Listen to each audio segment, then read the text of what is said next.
Hey, y'all, welcome to another Sunday afternoon with Missouri Carnivore. I'm glad you all stopped by today. It is going to be a good day today. I have some exciting things to say about, especially after coming back from a great meetup yesterday in Avon, Indiana, near Indianapolis.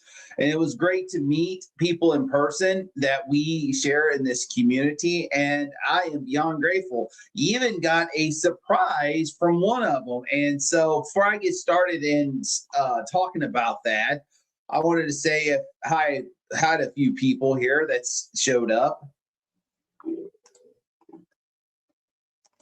Ivy was the first one in. She says, "Hi, everybody. Ivy is from Southeast Missouri in my show me state, and I'm glad you stopped by today." And Jerry says, 30 more minutes. Can't wait to hear about the meetup.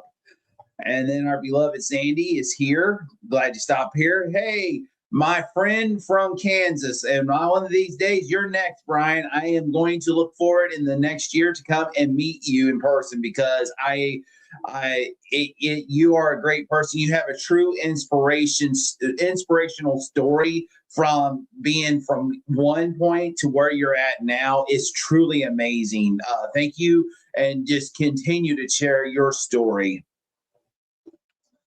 And then Aaron, I got to meet him. Aaron, the carnivore-ish guy, I got to meet him yesterday in Indy.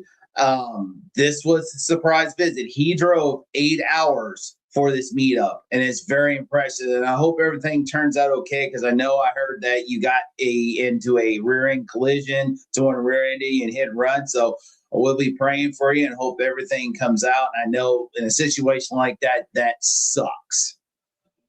But I'm glad that I got to meet you yesterday. That was awesome. Let's see. We got some highs, and then we got Sharon Steadfast. Said hi, Kelly in chat. Brian, yeah, you too, with a big old laugh. And then, of course, we got some more highs. And see, we got Isabel said, welcome. Glad you stopped by. And we have Jabber Jen. Jen is one of the regulars on Barbara's channel, Grandma Crochet Corner, when she has her lives, when she does open panel. And I got to know Jen through here. She's a pretty nice person, pretty unique, and very fun. And I'm looking forward to it. I subscribe to her channel. And if you haven't, please give her some support. Let's go subscribe to her channel. Jabber Jen.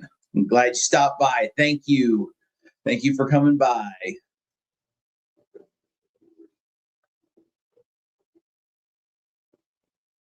See if there's anybody else. Here's one of Amy's neighbors from South Bend, Mishawasha, Indiana area, Schmovie 420. I'm glad you stopped by. Thank you for stopping by. I know you're from Indiana. I think you had other things you had to do, but one of these days, we'll meet you in person. Glad you stopped by today. See who else. And Steadfast had 200 joules. Well, thank you. Let's see who else. Leslie Ann, the carnivore, said, hi, everyone. She's from Central Missouri. I believe she's from the Jeff City area. Not too far. We're about 60 miles apart. I live just 30 miles north of Columbia, and I think she lives south of Columbia in the Jeff City, our state capital area. So glad you stopped by today. And then we got Miss Laugh a Lot. Good afternoon, Kelly and chat. Glad you stopped by. And got Carnivore Junkie said, hello, YouTube family. Well, I'm glad you stopped by today. Thank you. It's been almost 2 weeks since I've been down to my last live. Of course, I don't do lives when I'm on call because if I do and then I get a call, I have to cut it off. And I don't want to do that for you all. So it's good for me just to do this, take that break. And I'll probably, as that time approaches to my hip replacement surgery, I don't, I may not do, I'm definitely going to do the next two. I don't know about that one. It depends on how I feel after the surgery, but probably during my recovery, I will do live streams every Sunday until I fully recover. I'm back to work. So I'm this is something that I enjoy. I enjoy being with my family, carnivore friends, family. I call you all my family, great friends. We all have a like mind. We're here. Some of us are here. We're here that we turned our health around, and some of us are working on our health. Some of us is here for support. We're here. We're here to not only support one another, but hold each other accountable. And that's one thing I love about it. I know we have that issue amongst the community, amongst the, and especially more in the carnivore instead of the keto world. And, that, people get really critical, and we should not be critical. We shouldn't be critical on how someone's not doing the diet right, or how somebody's not doing this. You're not doing this, you should do this. And that's the problem we got in the community when you have too many influencers telling you to do this and do this, do that. You're not doing it right. You're stupid. That's not a lion diet or this. I'm just going to say this. You do you, and I'm going to do me. And here's my advice. I share my advice, what helps me out, because what I was doing 2 years ago is totally now not the same I'm doing now, because what worked for me in the beginning, I had to change up.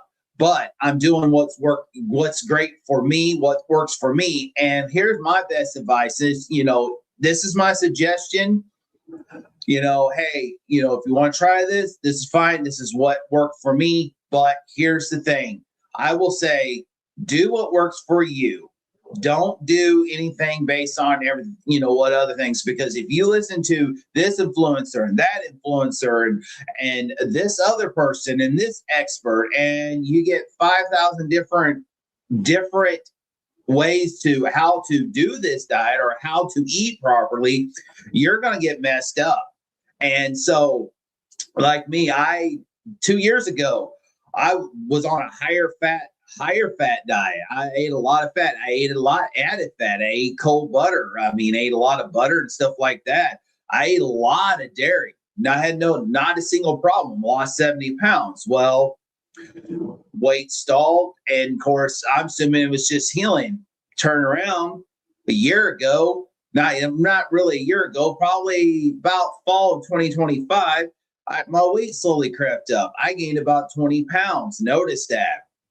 And I had to do a change up. And of course, the thing I did is I went straight lion diet. It helped me out the best. I didn't do clean lion diet. And I also stated in my videos that, some things can get boring. So I did what they call dirty lion, because the lion diet, it was about is ruminant animals, salt and water. That's it.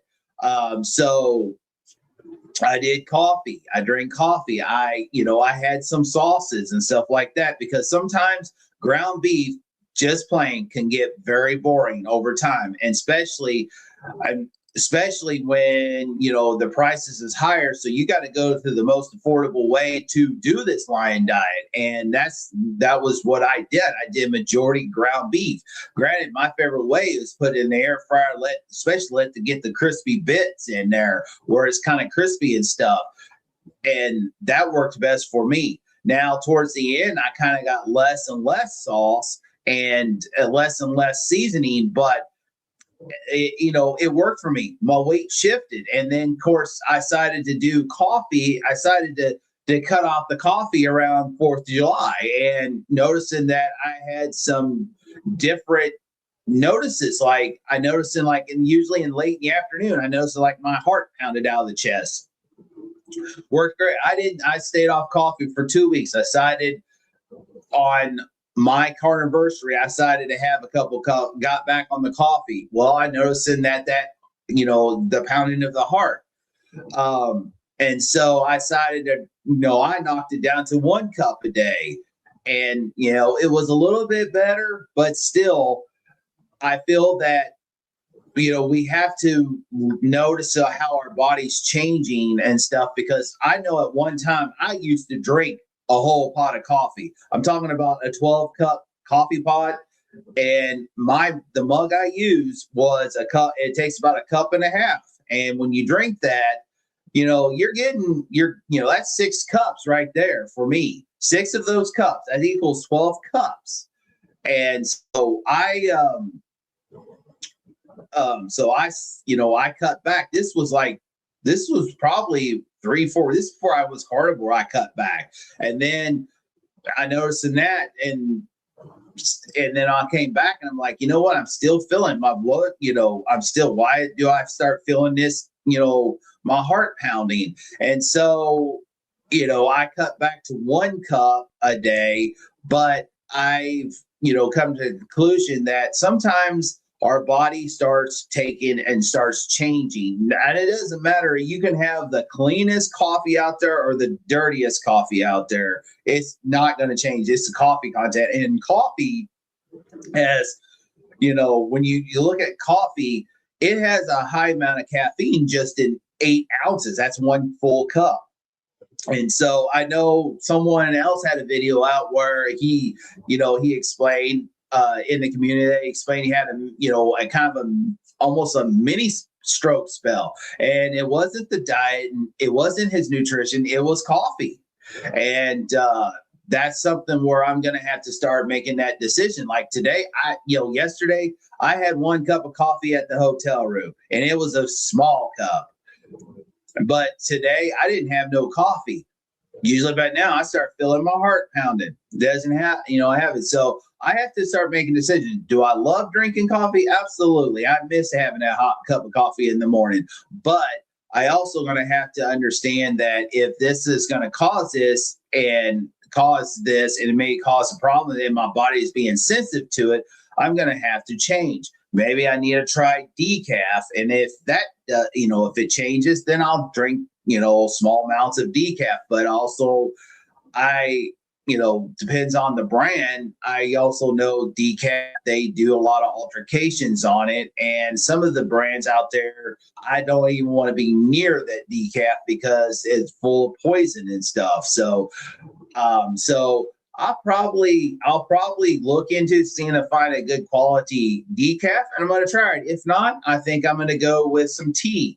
I have Yerba Mate tea that I do every now and then, and it doesn't affect me like the coffee does. So that's something I may do, or do some hot water, because I don't think it was much as the coffee as much as the hot drink. That's what I miss. So I'm going to figure out some other alternatives. I know I did beef broth, bone broth. I did that before. So there are certain things that I'm going to do. But now, as I got that out of the way, I am very grateful that I did go on this trip, because we have a community out here that are like-minded people. It doesn't matter where part of your journey it is.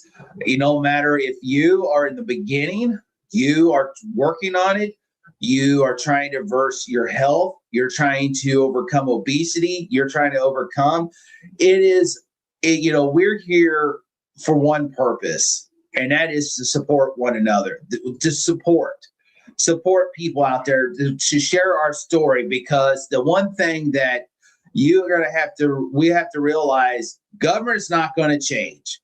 They may change. We have a government official in the office that does care, and I really like him. And honestly, I was hoping that he would still be running for president 2 years ago, because he was my ideal candidate. Even though at the time he was Democrat and he ran independent, he was my ideal candidate. But I understand why he had to do what he did, because of the situation, because there was no chance. But he does care about our health, and there was some changes. But we also got to realize that also this right there, money, is part of it as well. So what can we do to change the world? One person at a time, like we all are doing. We just have to share our journey. We have to share, and also we can't make people do this. You can always, You can always suggest, you can always be that, plant that seed out there, but you cannot, you're not going to change people's ways either, because it's up to also the individuals. The government's not going to do it. Big food, they're going to find ways to make money off of it. And I'm surprised we haven't done it. I know they're trying to do away with the dyes. They got this new thing for protein, which, because that's the way, but I'm surprised they haven't tried to do something with carnivore yet, a way to make money, carnivore like they did keto. But here's the thing. We all, no matter if we're carnivore or we keto or we're, ketovore, ketogenic, whatever it is, we all are, it is a ketogenic diet. And it is about low carb, high fat, high protein. It's just, depends what level ketogenic you're talking about on the level amount of carbs you have. And carnivore is the most strictest of us all, and most there's a few carnivores that, are very strict, but also majority of the carnivores at least get a carb or two, a few carbs a day. So no matter what, some carnivores drink coffee, you're going to get a carb or two, depends on what it is. You're going to get a little bit of carb or two if you have a little bit of dairy. You're going to get some carbs. Some of us eat fermented fruits and vegetables because there is good health and good benefits on it. But also, we have to listen to our bodies as well. Our bodies, what tells us, our bodies are pretty smart. And so for me, certain things I can't eat. I will not eat anymore because it caused inflammation. It caused chronic inflammation. And so that's one thing we have to do is listen to our bodies. And if something's not working, or if we feel something is causing an issue, we have to take it out. That's the purpose of the carnivore diet, is to eliminate everything. And for me, I think the best thing out there is if you're doing a weight loss, I think simplest is the best. Every now and then, don't get yourself burnt out, because you do, then you're going to drop out and say, I'm done. That's the great thing about the Chris Cookie Nashville, Cordy Luna, Jenny Mitch.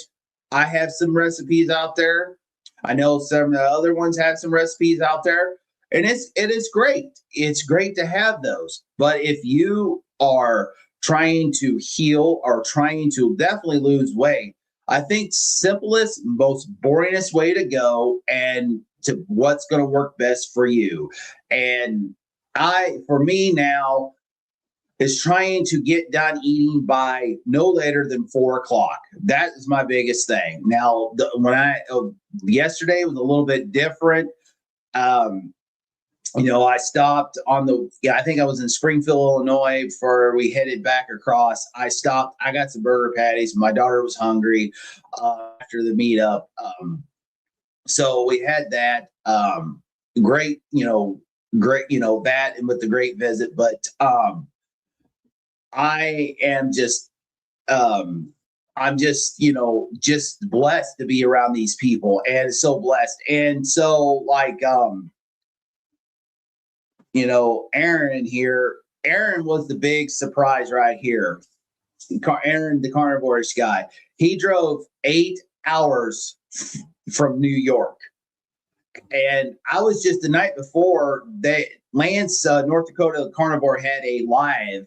You kind of have accountability, an open panel live. I know there was Brian, there was Aaron, there was Amy was there.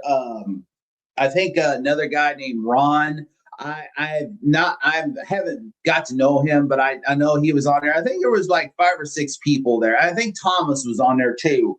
And so I know Aaron was debating and, talk about last minute. And next thing I know, I'm pulling in because my daughter went with me. And, it was a way to get out of the house because she, for me, it's, especially this summer, I'm trying to save money. I'm trying to save the PTO time and stuff to keep from going somewhere. But this was a great little mini road trip. And for me, it was just a straight shot over from from where I live, and it's about 6 hours. If you do some stops, it's about 7.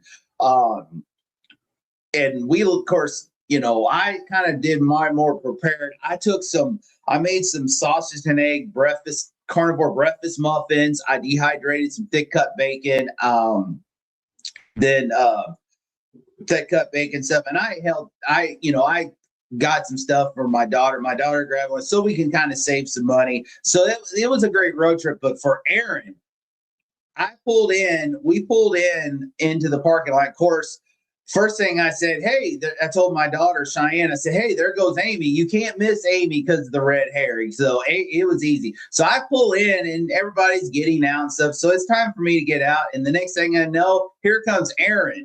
And I'm like, wow, Aaron. And it was awesome. We sat together at the same table and we had a great visit. It was a great time. But unfortunately for me, I had to have my cane.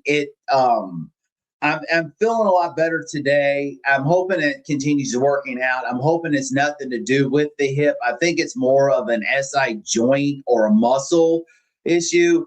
We got to the hotel Friday, and I had to use the restroom, and I sat a bit down. I bent over or, reached down to pull the toilet seat up. Next thing I know, I felt some kind of sharp, I felt a sharp pain or, something. And next thing you know, I can't hardly walk. I have to have a cane. It's hard for me to walk. And it felt like more on my right side back. I mean, I'm hoping it's not really the hip, but luckily I have only 2 more weeks. But today it's a lot better. But still, I had a great time. Aside of that, I wasn't going to let that get in my way, to visit. Got to Amy was so excited to see Amy's reaction. It was awesome because she had this exciting, as she saw me and Aaron, she came over and gave us all a hug, and we all went inside and got to meet Dustin Keto Simple. This was his meetup. It was awesome. Got to meet Cindy DeMitch. I got to meet Evelyn, Lynn, 22Q Cat, Rick, Twinbrook Acres. Of course, Dustin's brother was there. I think Dustin's brother's friend was there. John, he's a truck driver. He will be on Amy's channel tonight. He's a coach for the Dr. Barry's Proper Human Diet, the PhD courses, certified courses. He'll be on tonight from Amy's channel. He was there, got to meet. It was on a Zoom meeting, and we all said hi to Dr. Barry. It was fun. I wish I had it in there. Evelyn, she made us all friendship bracelets, and was not only the University of Missouri Tigers colors, black and gold. It was my local school. My daughter goes to the same school. It was our colors, black and gold, because we are also the Tigers as well. So it was fun. Now, I got to meet Evelyn's husband. Let's see, who else? I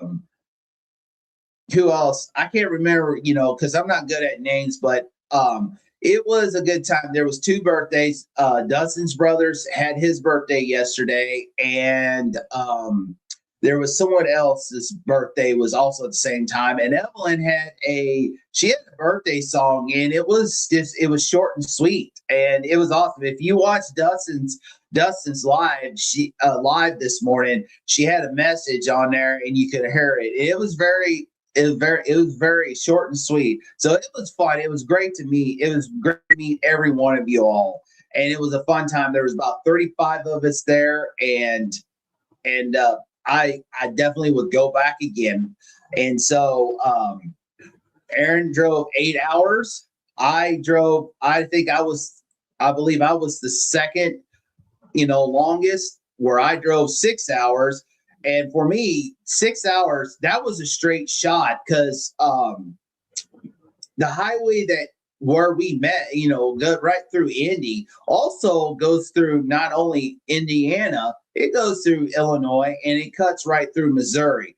and through the whole state of Missouri, and it's called US Highway 36. And for me, I just go from Moberly. I get to there's a town called Monroe City, Missouri, and that's where you meet up US 36. I just took 36 all the way, even though majority of it was 4-lane. But then when you get to Decatur, Illinois, it goes off the interstate, and I could have took the interstate all the way in, but I decided I'm just going to travel the US 36 straight into Avon, Indiana. It was awesome.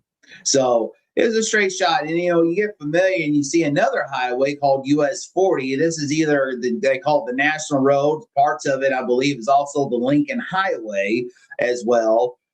Originally, it wasn't but a mile or two to the south. And I'm like, wow, two from the plus Interstate 70. So a lot of these are familiar highways for me because they go right through my state.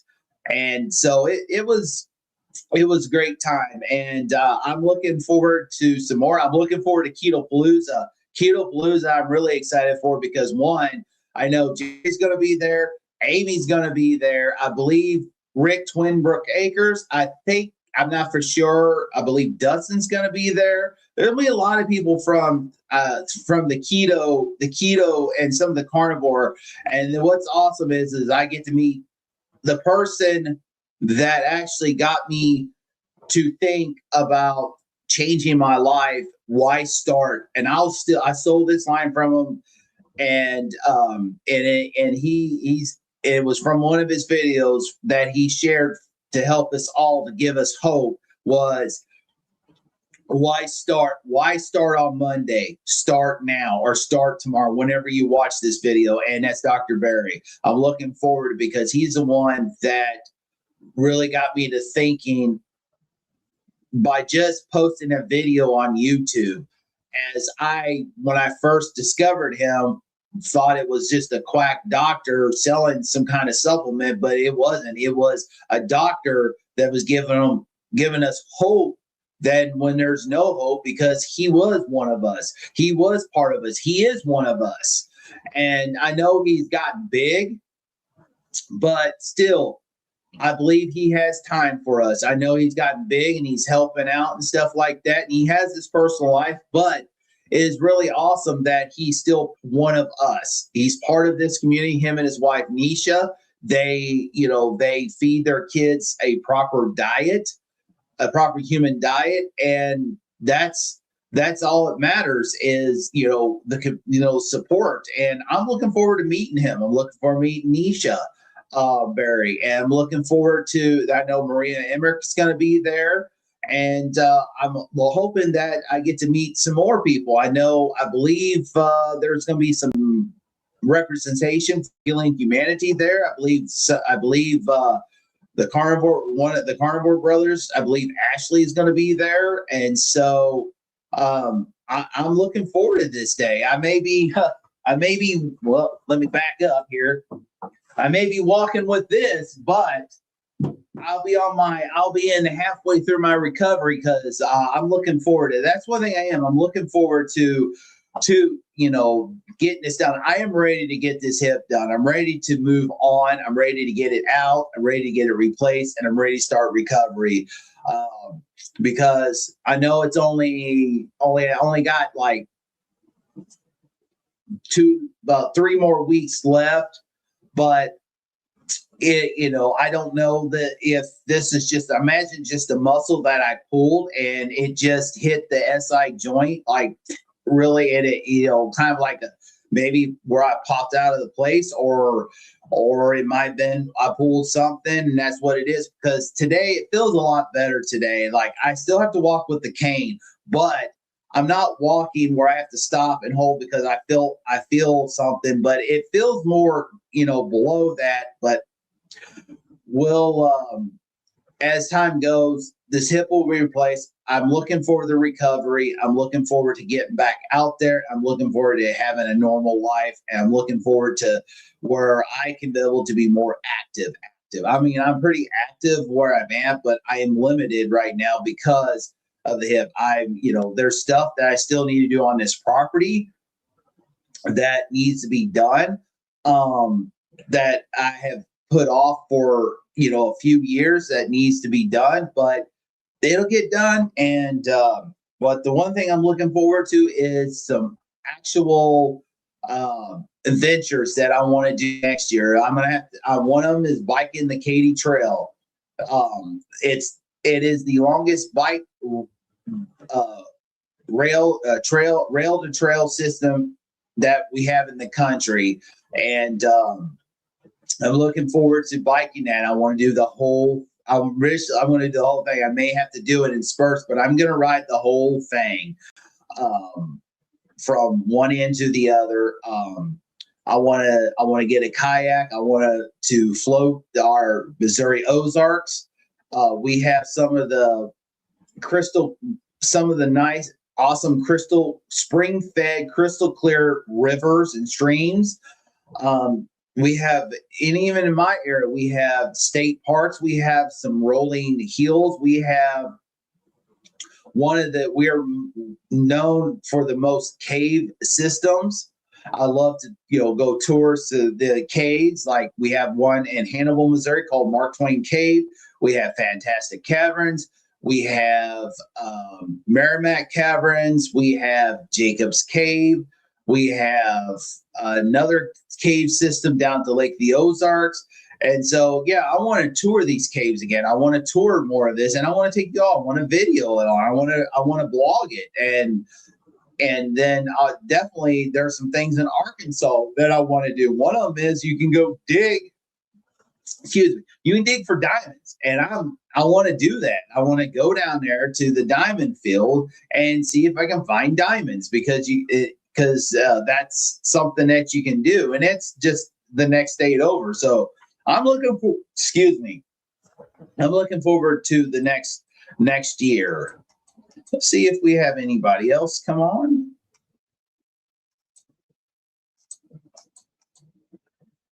Thank you, Jerry. Jerry posted Jen's channel right here.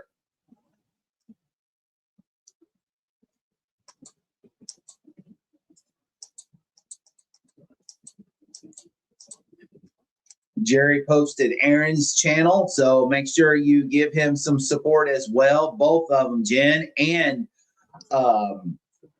Aaron, because they want, they both sharing their channel, sharing their journey, sharing what they do.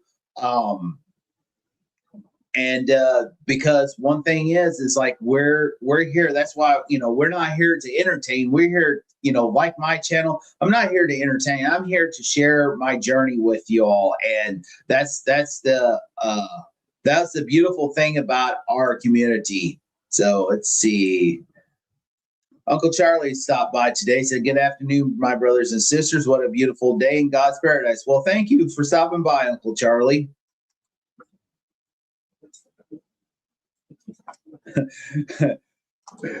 Jen says, "No, Brian, I'm fast asleep." That's funny. I'll have to definitely go to her. It says Leslie's channel here is YouTube, Leslie and the Carnivore. I will have to subscribe to her, but thank you for sharing that. And then here's Carnivore Junkie's channel. Make sure you subscribe to his channel as well. Oh, where is the stream? Dan, hold on.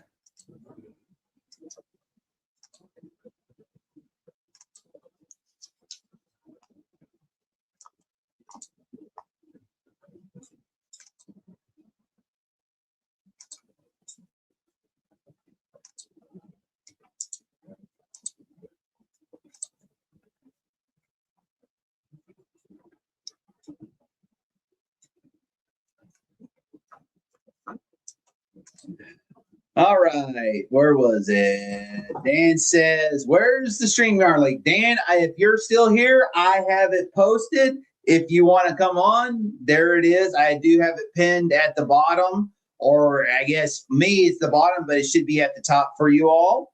And so come on in if you want to. I'll be glad. I love the company.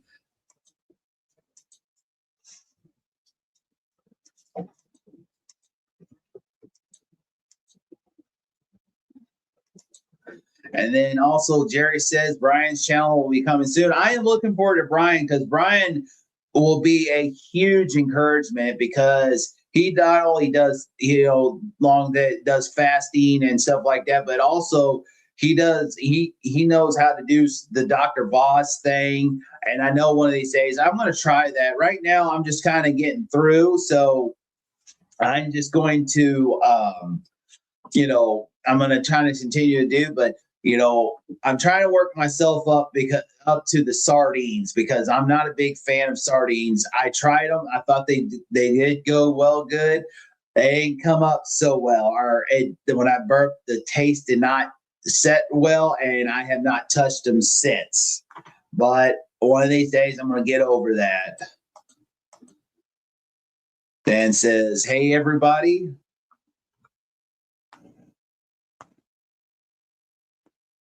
And of course, we got some highs for Dan. Oh, there we go. Yellow Rose said, well, good afternoon, Yellow Rose. Glad you stopped by today. And Dan says, greetings from Rome. So he's made it to Italy now. I think the last video he had, he was in France, Paris. It was a good video, Dan. I'm glad that you shared that. It was pretty good one because it was a realization, how we adapt. Sometimes we got to make sure we're careful we don't adapt too much.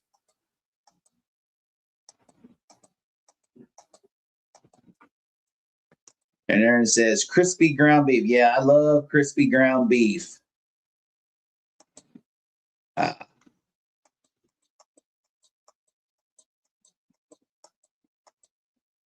And then Jerry also shared Smoothies channel. So if you haven't subscribed to his channel, there you go.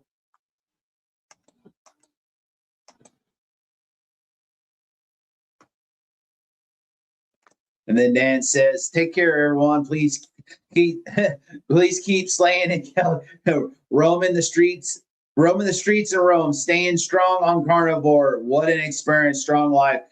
Amen to that. That's awesome, Dan. Glad you stopped by today. Enjoy your vacation. Looking forward to hearing it when you get back. And then Jen says to me, "A whole pot? That's bad." Yes, I used to drink that. I think there for a while. I know some people you can drink way more than that.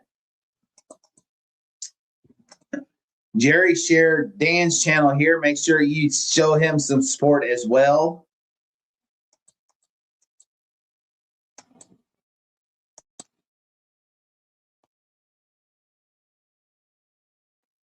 See, Leslie and Carnivore says, "Yes, my body rejects so much now. If I even try, I always regret."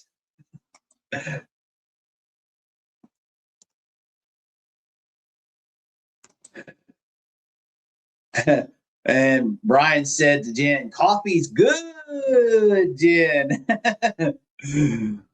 I don't think every now and then or a cup a day, but it also depends on how our bodies. And for me, I'm learning that it maybe is not good for me, but it's something that I do. I do miss, but something that I'm going to have to really have to give up. And then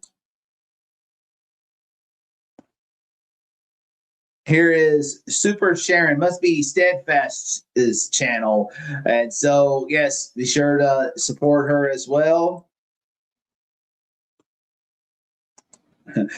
Leslie says, I'm pretty high strong as it is. I lay off the coffee now."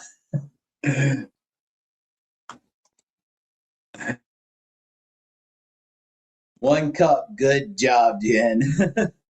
But I say Jen must have must drink 1 cup. And as she says, and as I mentioned earlier, yes, just be a good example. That's all we can do. You can't. You can always. You can always lead a horse to water, but you can't make him drink. You can always share your journey to your family and friends and people out there, but it doesn't mean that they're going to do it. I know I have a friend that he's been doing carnivore for a little while now. And so I know his wife doesn't want to do it, but she wants to do more of the keto. And I'm sure that probably, friends, will follow. And I got a friend that wants to do it, but, he's listening to, other people, oh, it's dangerous and stuff like that. And the thing is, it's like, for me, it's like, well, you never know until you experience it and experience the health, the health benefits from it.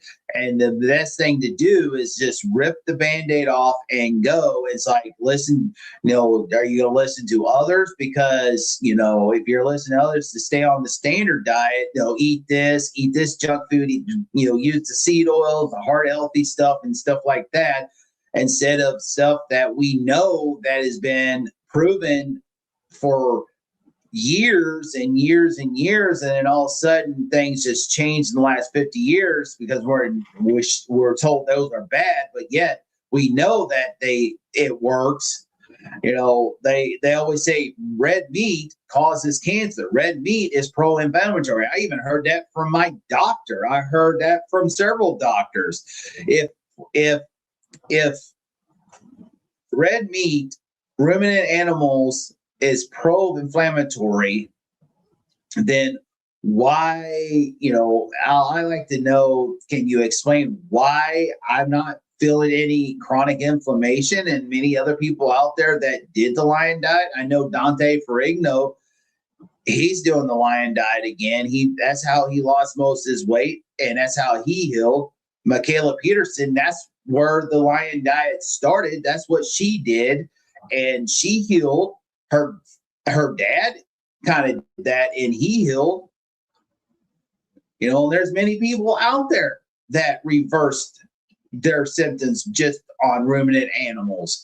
And so if you're saying that, oh, ruminant animals, the red meat is harmful for us, it causes cancer, it's bad for the environment and all this, then explain to the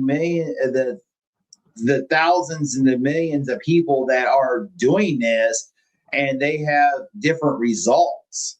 I mean, like today, and it's the only meal I had today, and I had it probably before I went on this live. I had one of my New York strips that I bought from that strip loin from Sam's. That's it. I put it in the air fryer, frozen, and cooked it for 24 minutes on each side, where it's rare in the middle, rare to raw in the middle. And it was delicious. The fat was majority not rendered out. And what I did was I took what rendered fat and I poured it out. Now, the only thing I added was salt. I did not add anything else. It was I just poured the rendered fat from that steak on top of it. And that was it. That's all it is. I was satisfied. I'm good to go. So, yeah, that's one thing it's like, if one thing was working and you notice that something's not, change up a little bit. Try this. Don't go too extreme, and especially don't listen to too many people, because if you do, you're going to get confused and you're going to fail, and it's going to be bad. And so if you say go back to square one, go back to doing what you're doing, and then get to where you're feeling good. And then if it is okay, I want to take a little bit of fat. Okay. I had steak and I eat with butter. Take the butter, added butter away. Then you have your steak with the fat. Do not cut the fat away from the steak, because I feel that the fat is essential. I feel that the fatty meat on the fat is the most important thing. Just like on the egg, they always told us in the past, oh, let's just eat. No, yolk is got high in cholesterol, and the yolk is going to cause heart disease, and we need to eat the white. Well, yeah, the white's very boring. You can make you make some good stuff with the whites, but without the yolk, the whites is just nasty. The whites don't have the nutrition in it. Your nutrition is lying on the yolk. Because to me, is, do we need the highest quality pasture raised? I mean, it is the chickens eating the proper diet. Well, I think it's the best, but can you afford that? Or, can you afford that? To me, it doesn't matter. Eat the cheapest store-bought egg is better than a Snickers. It's better than the ultra-processed junk food. Eat eggs. If it costs you 70 cents a dozen, get that. That's better for you than getting that Snickers bar or getting that bag of Doritos or getting that they call Kellogg's Eggos protein waffles. It's better. There's ways that you can do it, because the one thing I hear a lot, carnivore is expensive. Not really. And a lot of us debunk that. Eating ketogenic, keto and carnivore is expensive. Well, if you go and you try to do a lot of the expensive, you go in and do a lot of the recipes that requires a lot of the expensive stuff, it'll get expensive. But if you keep it simple, like eggs and bacon, hot dogs, bologna, beef, you don't have to go and eat this grass-fed, grass-finished, this pampered, massage pampered ground, ribeye or New York strip. Even the conventional steaks, I don't eat it every day because, I can't afford it. I would love to have a steak every day. I don't get sick of steak. I can eat that every day. I can eat 2 steaks a day and I'm good. But the price, I can't do it. So, add some eggs. I'm thinking about doing it. There's some things I want to do, is maybe some challenge. I thought about doing an egg challenge where one day I just eat eggs. I just fix up some eggs and that's what I have. Maybe different, maybe some scrambled eggs, maybe some fried eggs, runny eggs, sunny side up. I got to have the white done when it comes to that. But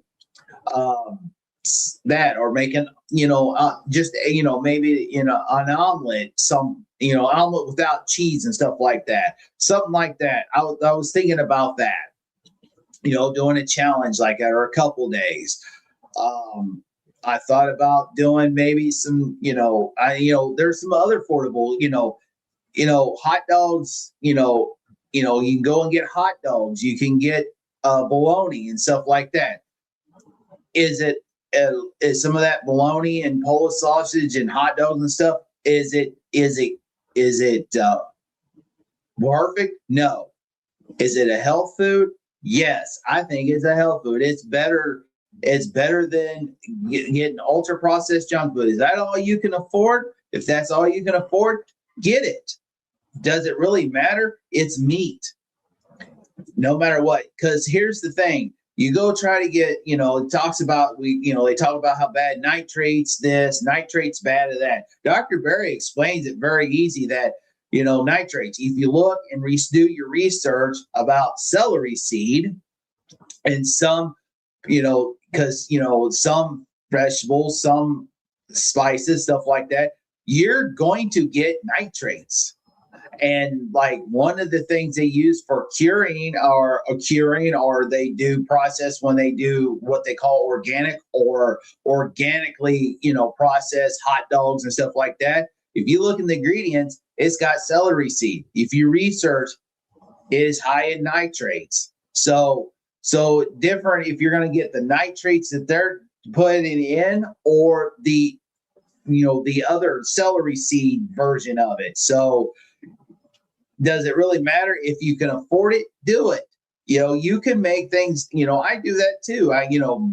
Get you a mini waffle maker. You want it, it's like, if someone's trying to, like, I love hamburgers and stuff, but I'm going to miss the bun. Here's the simple thing. Go get you a mini waffle maker. Dash makes them. You get them at Walmart. You get them off of Amazon. You get them at Target. You might get lucky to go to a thrift store and you might see one on the shelf. If it's in good shape, get it. It'll become your best friend when it comes to replacing your breads. You can make it really simple. I have seen it where you make a chaffle with eggs and cheese. I've seen that. I have a recipe out there that I made a 3-ingredient what I call waffles. You can even eat it as waffles. It's just 4 eggs, a cup of pork panko, crushed pork rinds or ground up pork rinds, and a tablespoon or teaspoon of baking powder. It makes 4 of those in the mini waffle maker. I got a 4 mini waffle maker. It makes 4 of them. And so there you go. Simple. You can even make that recipe if you're keto and you want to make waffles. Very simple. If you want to do with the monk fruit sweetener, if you're on keto, keto or keto side, and you put some monk fruit sweetener in there and you use your clean keto syrup. Or if you're animal based and you put honey or maple syrup every now and then, like Paul Saladino does, there you go. It's better than that. Better than the seed oils. It's better than the ultra processed junk foods. So yeah, if you miss your hamburgers, where you miss eating those, like you can make them. A lot of times when I go out to eat, I take stuff.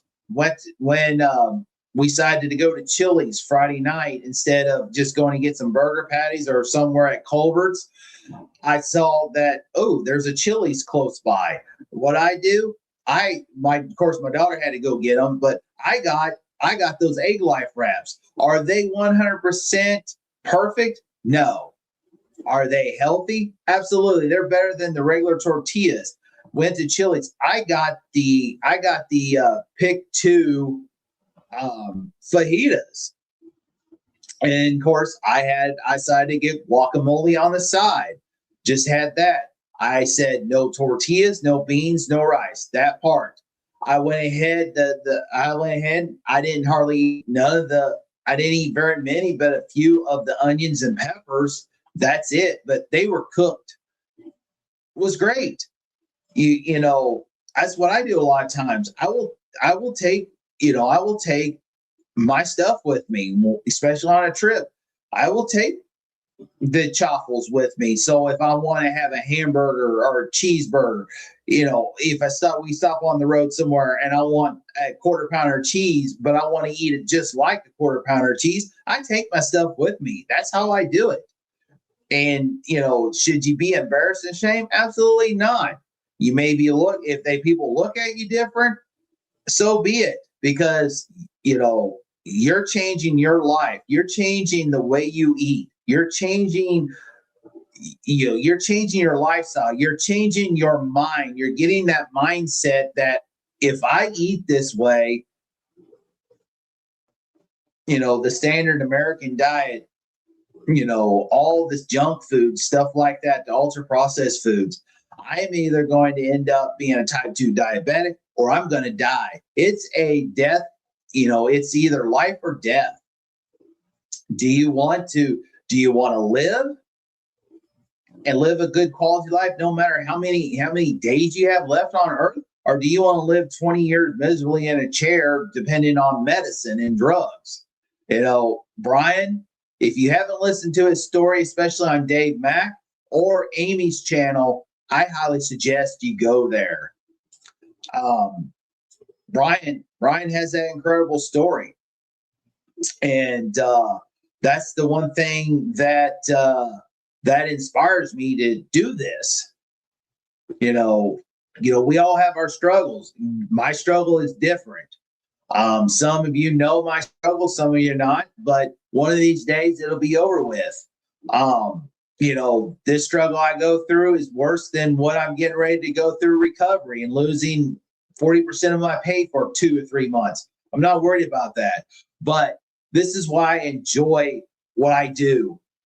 and enjoy going on other lives because meeting these great people and going, even if I'm going 6 hours out of state, I enjoy this. I did it last year to Montello, Wisconsin. Got to meet Jerry. I got to meet Jerry in person.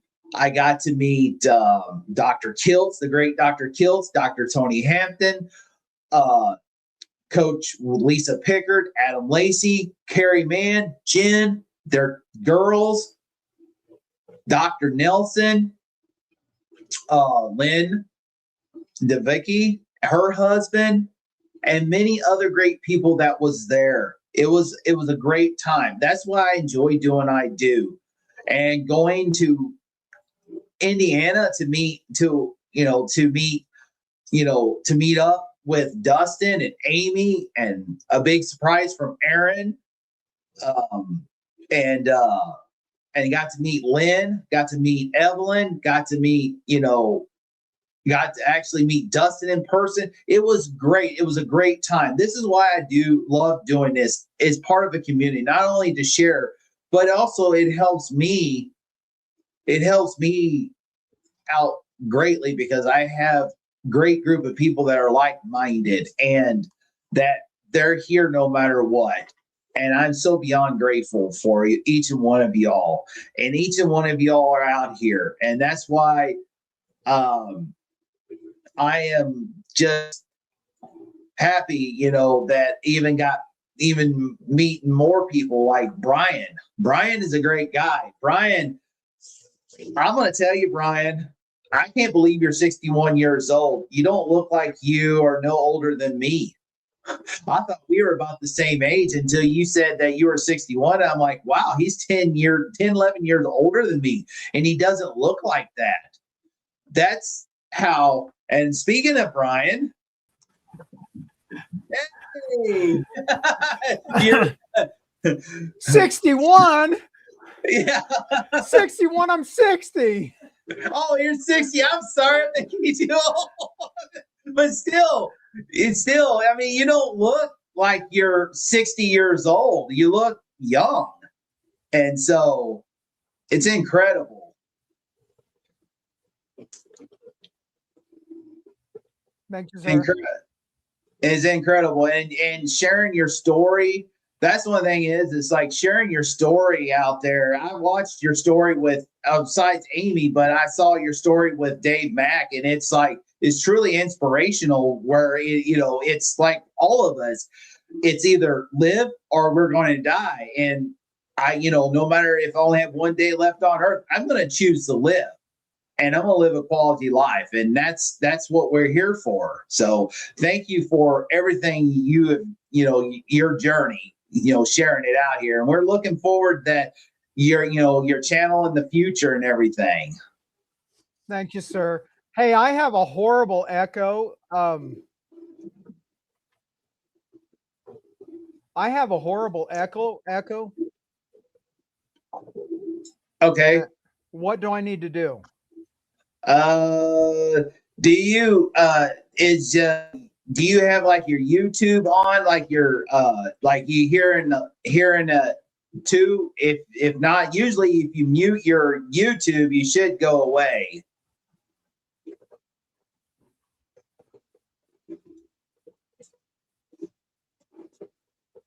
And where can okay, I found that. Give me 1 second. How's that?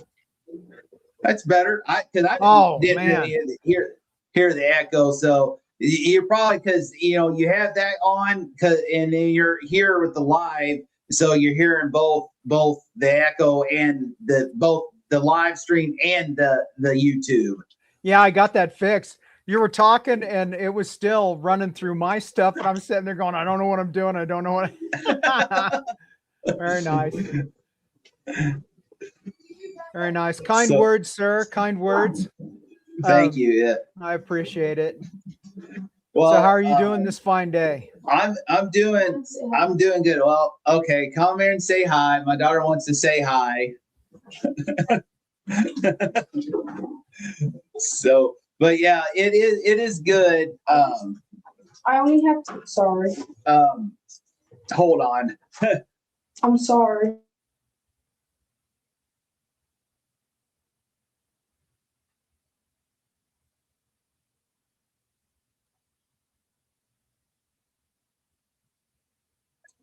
My daughter was talking. She just got her physical done. But yeah, Nice. no, it's really true inspirational. But thank you, you're welcome for those kind words, because all we can do is be support for one another, because we have in this whole community, and I know the keto side has that more is hearing about it, is we have these people that are saying we're not doing it right, or they want to be so negative, and we can't. We got to be here for one another, not only for support but for accountability. And that's why I enjoy doing what I'm doing here, is because not only for the support but for the accountability. And also I have a new great group of friends all over the world now that are like-minded. And of course, my goal is hopefully next year come towards the West to meet you in person, because it's like that was a big surprise, seeing Aaron yesterday at 8 hours, and he drove all the way to from New York to this meetup, and it was awesome, very awesome to meet him.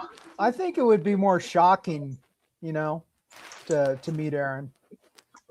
Yeah. Aaron's a great guy. He is a great guy. Yeah. He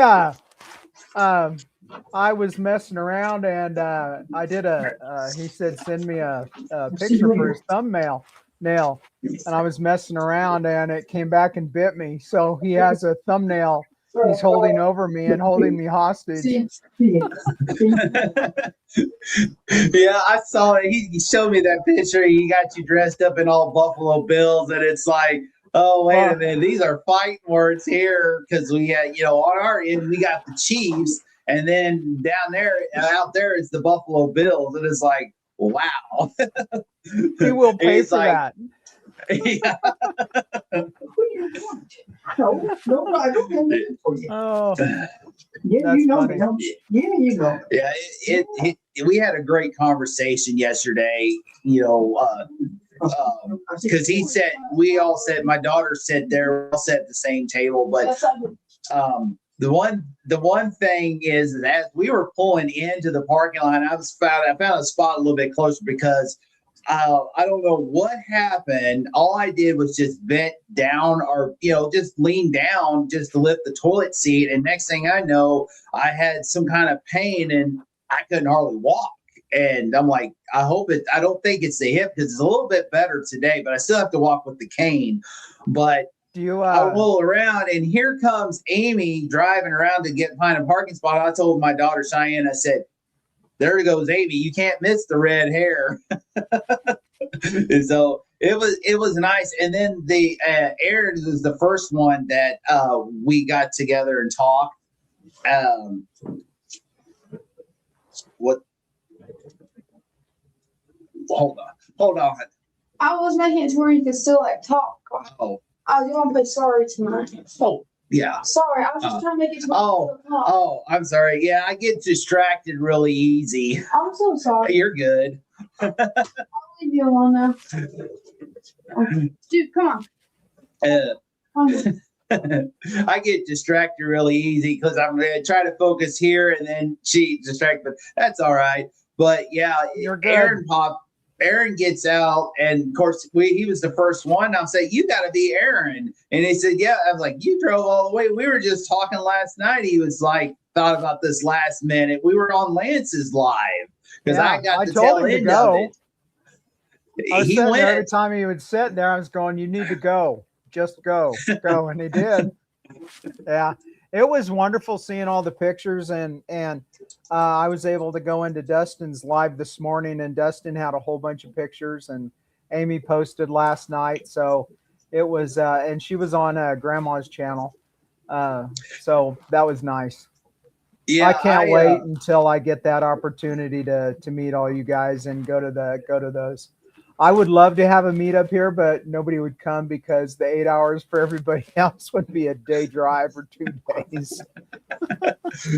I would do it. I would have a hotel set up. I would. Hey, how close are you to Kansas City?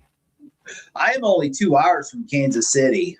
You know what? If you have a meetup, I can here probably in about 6 months, I'll be able to travel. And I have family in Topeka and Kansas City, and I could stay with them, so that drive isn't going to be that long for me. And I would definitely come to a meetup. Yeah, I'm working on that. I'm thinking about that. I was talking to Amy, about that because I had my wheels spinning back during Easter because our church, we meet actually at a theater. It's called the 4th Street Theater. It's a theater that used to be a movie theater it was a regular theater that they converted into a movie theater. But when they decided to build the Moberly 5 and Drive, they closed it, and I think the city of Moberly and I think some people got together, raised funds, and donated to bring this theater back to its original. They they gutted it, they remodeled it, and all that. So we meet there, 2 services, but. So Easter, we actually have to meet at the auditorium because our current location, our location for our church building, does not have a sanctuary. Where that's our in the goal in the future to build that. So my wheels were turning. I said, you know what? There's several places here in Moberly that I can have a meetup. I can go to the Park and Rec and see how much it costs to have it out there at they call it the lodge. We can have it at the park. I can, rent the theater, maybe the theater, or possibly see what the auditorium, whatever the cost. And then I thought about that, and I know somebody that he's actually goes to church with me. He's also does our sound. He does recording. He's got a recording studio out of his basement at his house. He's actually a neighbor. He just lives up the road from me, and he does really good barbecue. And I asked, if I have a meetup, would you be willing to do this? Like brisket or some pork, butt roast and stuff like that. Do a barbecue, and he said absolutely. So I'm going to try to get that in the next year or two, try to get that going. Even if it's just at the park, that would be great. Or like everybody gets together and it's like everyone brings your favorite meat or something where we all just get together. Yeah, that sounds fun. Because like yesterday, Dustin, he just done it there at the Buffalo Wild Wings. Perfect. It was good too. Very nice. My daughter. Let's see who else. If there's anybody else came in. Here's Carnivore Rod, my life. This is the other person that was on Lance's live the other night.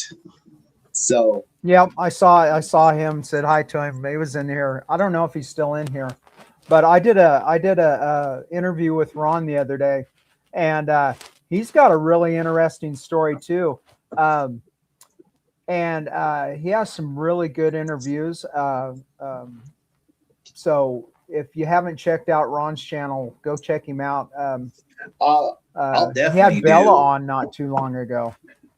Oh wow, that's awesome! Because Bella is one of the bigger carnivore influencers out there. Yeah. And then another. What's that? I'm sorry. I was getting ready to say there's another really good channel, Dean Ludwig, and his channel is My Carnivore Explained. I did a thing with him, and great interviews, just wonderful knowledge. And he is 73 years old, and he looks younger than me.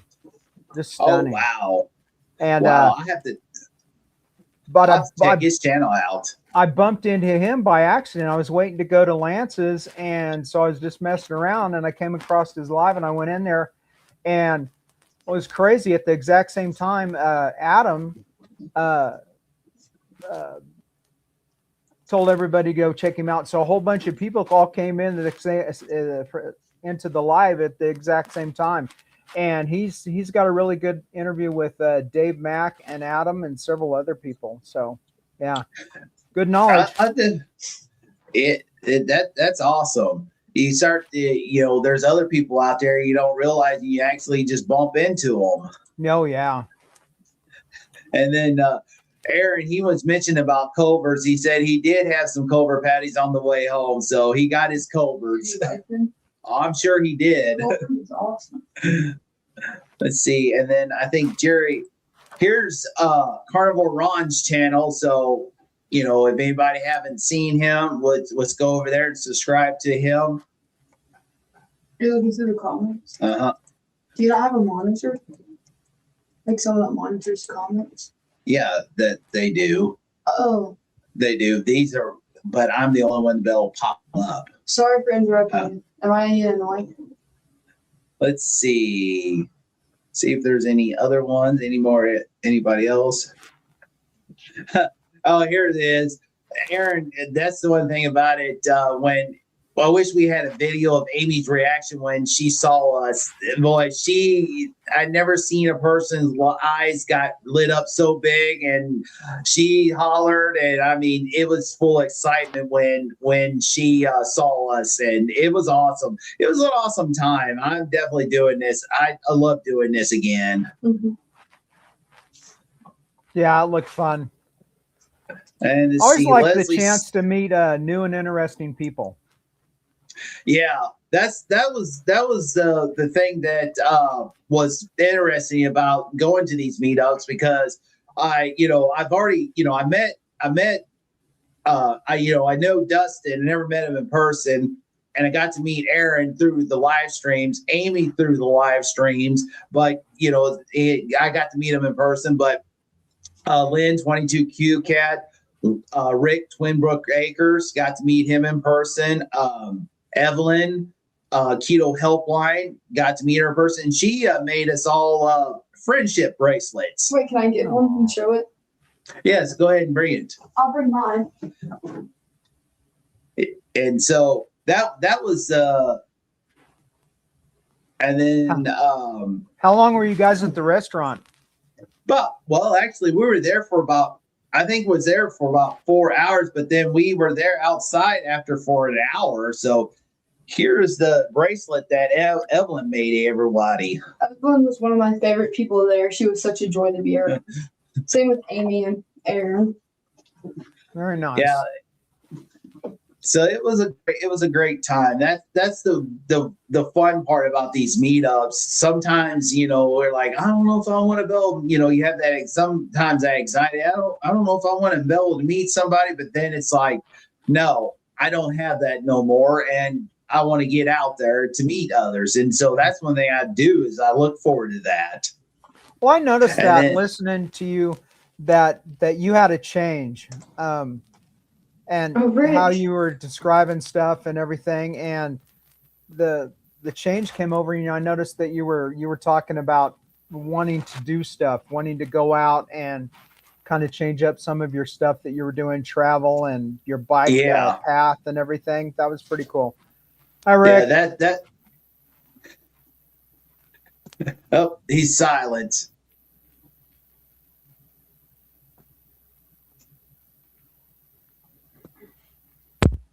Milton, did you do that again? Oh, there he is. Okay. Milton turned off the mixer. How are you doing today, Rick? I just got back from work and I had to do an electrical repair for somebody. Did you get a lot of that?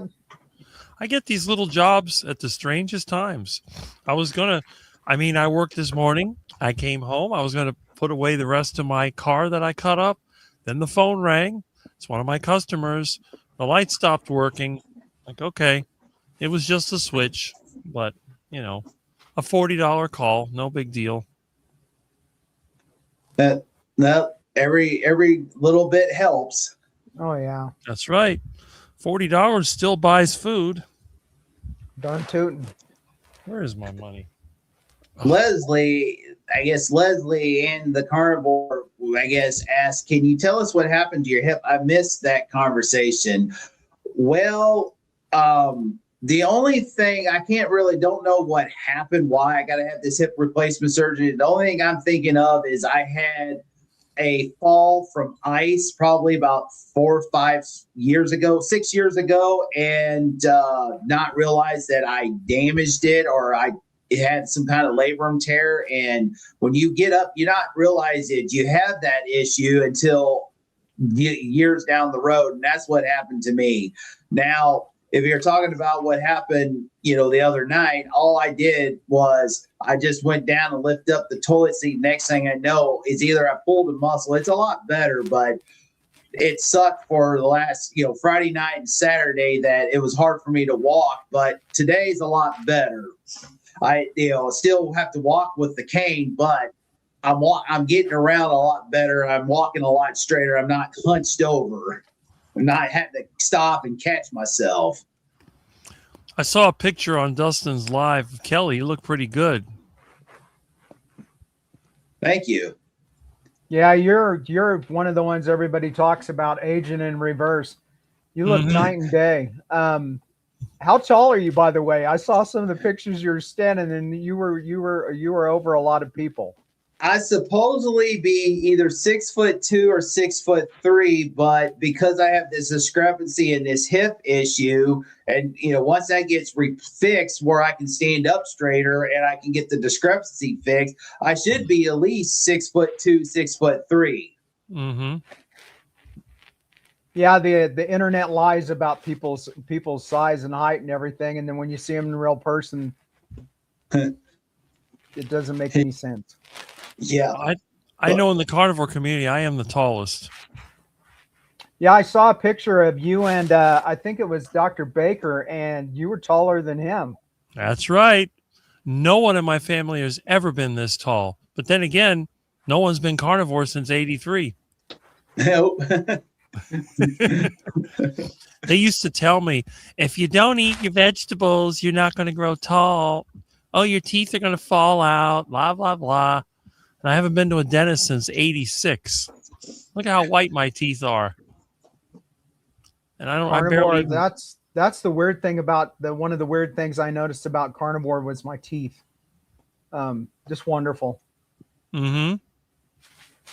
It's incredible. I don't understand how that can be. You would think, I guess, because you're not eating all that sugar. Well, and the plaque and stuff, if you're getting plaque on your teeth while you're eating a standard diet, that plaque's probably all over you.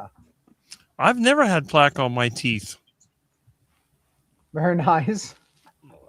I've never had gum issues. I mean, people start talking about all their problems. I'm like, you got to be kidding me. I don't have any of those problems.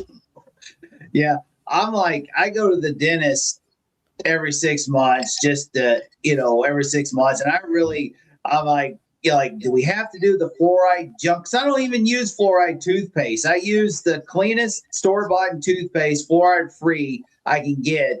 And because I'm thinking about even trying the baking soda and something else. I can't remember lard, and try that, because all you're doing is just brushing your teeth. And so, I mean, that's cheap. You can buy baking soda, you can buy lard in the bulk cheap, and that lasts a long time. But the first time they say, well, you need to floss your teeth. And I'm like, I floss every time I eat because I have stuff get stuck in my teeth. So I floss after every meal because I have meat stuck in my teeth. So I'm not going to worry about it. I got good at pushing most of it out with my tongue. Once you get used to it, you can get the meat out. Sometimes I use a fingernail to pop the meat chunks out. Especially when you eat iguana, you get those stringy bits in there. That's one of the things Rick had right there was when we watched his video with that. He made it pretty awesome, even though it's iguana. But I liked how he did the wrap. The wrap part of it is just egg and cheese. It's almost like an omelet, and you're like, well, that's very simple. It's like, when people say, oh, it's expensive. Well, you can make it expensive if you want to. I'm like, or you can, you don't have to buy the most massaged, grass-fed, grass-finished beef. You find what's on sale, or you get your cheapest eggs. You don't have to have the most expensive pasture-raised eggs. You can just get store-bought eggs. It's better than junk food. I used to eat for $5 a day until 2020, and I eat a lot. Everything. Yeah. They screwed it up. But see, that's why I want to move. If I can have access to the meat market directly, I can really cut my food. And if I move out of here and I get rid of those high property taxes, I'll be able to do really well. My problem is I don't charge my customers a lot of money. If I overcharge my customers, I could have plenty of money, but I'd rather cut the expenses and keep the work, because I don't like overcharging people. I just can't do it. Yeah. I wish more people thought that way. Well, and the other thing is, too, I hate the way the government wastes the money. The less money I make, the less taxes I have to pay. So that's another thing. It's a form of protest. I don't go into debt, so I'm not supporting the banksters. I keep my income down to keep the taxes down. If I could just get rid of this place and get rid of that property tax, I'll do pretty good. But I got to spend thousands of dollars a year to pay the stupid government for rent. So I got to get something agricultural. That way it'll be Where do you want to live, Rick? Is there a lot? I don't really know that much about Florida. Is there a lot of farmland there, or grazing land? Well, there is in some places, but the development here is out of control.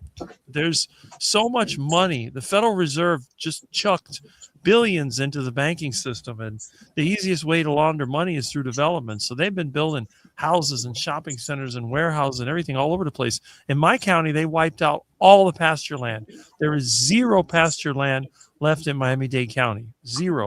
And there's zero in Broward, and there's very little in Palm Beach. So they have developed everything to the extreme. The only thing they got down south, they got a few fruit groves. There's a little bit of cropland, but the developer's just holding it. As soon as they pay off the right commissioners, they're going to build a huge development down there. And I don't know where they're going to get the people to buy this overpriced crap, because the wages here are trash. The wages are lower here than they are in North Florida, where the cost of living is half of what it is here. That's crazy. Yeah, I noticed in that where the cost of living is higher, the wages don't match. And the thing is, like today, it's like when I bought my house, I bought my house.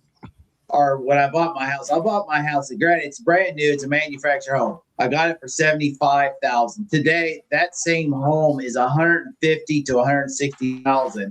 And now, to make even ends meet, if someone wants to, buy a home, they got to at least make probably, they got to make at least $100,000 a year just to make it ends meet. And that's going to be hard to do unless you have some really good job that pays that. Mm-hmm. And the problem is here, you had a bunch of refugees. I mean, this place, they don't even speak English as the first language.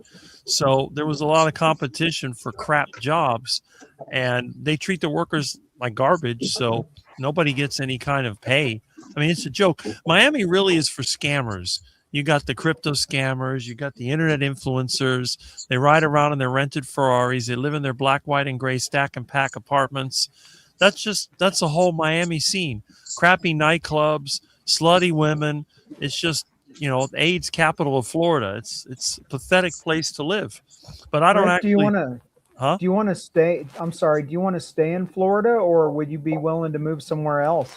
Well, at this point, I'm staying in Florida. I do have a lot about 127 miles from here in Hendry County. The problem is the real estate bubble kind of hit there. I'm just waiting to see when the economy crashes, if it goes back to normal. And if it does, I'm going to go move there. If not, I'll probably sell that and go further somewhere else. I guess there's North Florida. I don't even know.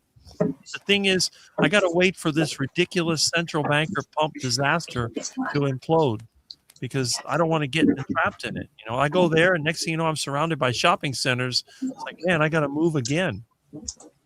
To tennis ball. Kelly, you're hip. I was going to ask you earlier, and we got changed up on this subject. When you've been over and you felt that, do you think you either hit a nerve or pulled a muscle? I'm thinking that's more of a muscle or nerve because I don't think it was a bone on bone. Because on my hip, if I'm walking with the hip, it's towards the front. It's deep in the groin when you feel like a kind of a mild burning pain is what I have. Otherwise, it's been chronically inflamed before that. It's to the front. Yeah, this is more on the back where I feel that. And so that's why I'm thinking that I just slightly pulled a muscle enough because that's what it felt like is a pulled muscle. It didn't feel like a bone on bone thing. And it was towards the back, somewhere around by the elbow, not where my hips at. So like yesterday, I couldn't hardly walk with like today I'm walking with the cane and I had some ointment that kind of helped, it kind of helped relieve that and just getting, resting, then getting up, fixing me a steak for my meal for today, doing dishes, stuff like that, and then trying to stretch, just take it easy, but kind of stretch and walk. It's gotten better, so I'm hoping that it's better. It'd be better. So, but most likely, I feel like it's more of a muscle pull or a nerve because that's what it felt like. Yeah.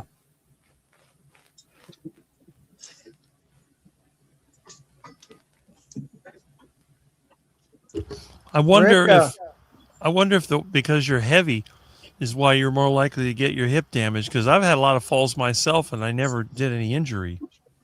Well, that's what I'm thinking of. It's like I fell on ice in 2016, and I was probably bigger than this.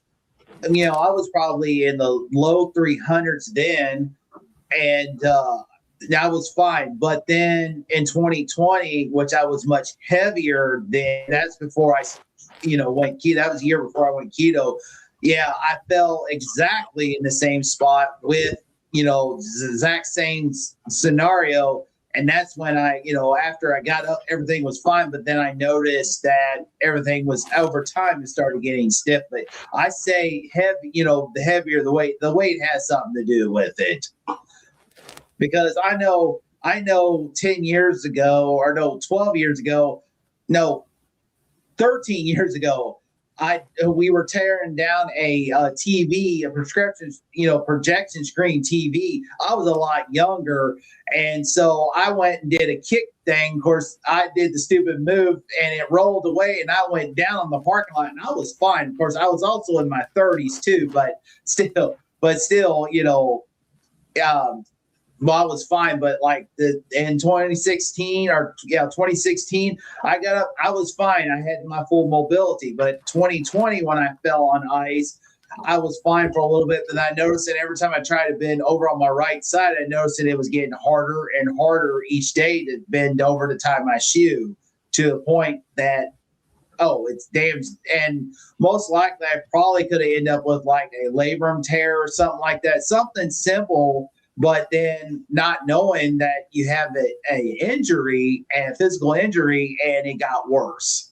And then on top of that, got bigger. That probably didn't help. But then eating the plant toxins, the spinach, the seeds and stuff like that did not probably, with all the oxalates, probably not help either. I've destroyed a lot of those projection TVs over the years. I took one out with a 2x4. The last one we took out, we decided to have our own little rage room there by the dumpster, and so we took a sledgehammer to it. When I bring him here, usually I take the Bobcat to it. That's the only thing I wish we had was a Bobcat, because I would picked up to even a little mini Bobcat X, one of those you go behind, it's like a you walk right behind type thing. I wouldn't mind having one of them because we have one of those big old tube TVs from the late 90s, early 2000s before they went with the plasmas that is so heavy that it takes 3 or 4 people just to lift it up over the dumpster. I've pushed them off the 3rd floor. Those are funny when they hit the ground. Because we thought about taking the sledgehammer to it, but I'm afraid that something's going to happen because that tube will explode. I'm like, I ain't trying that. You'll have glass flying everywhere. The best way is push it off a 2nd or 3rd story and let it hit the ground. That we could do, except for somebody decided to leave this one by the dumpster, and it's still sitting by the dumpster because it's like we got to do something with this thing. One of these days, I may just before I have surgery, I may just call the next, the property next door, see if they can come. 4 of us, 3 of us, 4 of us, get a hand, lift it up because we'll take it to a different dumpster where it's only about 4 feet to raise up and not 8 or 6 feet. I've done so many trash outs. It's always funny. I've had a bet with a friend of mine. I had a couch. How are you going to get rid of it? I'm going to put it in the garbage can. There's no way you can fit a couch in a garbage can. Oh, want a bet? I got it all in the garbage can. With a little help from Bob. Yeah, on the 2nd and 3rd floor, if we can get cars moved, especially in the parking lot. Now the courtyard area, we just had someone I keep a spot so nobody walks under. Yeah, those couches and stuff, they go over the rail. I'm done. I've done tables and stuff, and it's like, oh, there goes the IKEA junk. I love the IKEA junk because it's so easy to get rid of. By the time you flatten it, it all fits in the trash can. Yeah, that stuff. We threw away more of that IKEA junk than we have ever thrown away. And I'm like, I hope no one has a couch from the 1960s, 70s, and maybe early 80s. Those things are built beefy. Well, the particle board is good because you just leave it out in the rain when it disintegrates. How you doing, Aaron? I'm doing good. How are you guys doing? Pretty good. But good. I need to talk to you about the picture. I mean, it's just a picture. Yeah, you know what tongs do? They hold tongues. I think Kelly liked the picture. I don't know. Did I show Amy the picture or just you, Kelly? I think you showed me. I don't know if you showed Amy or not.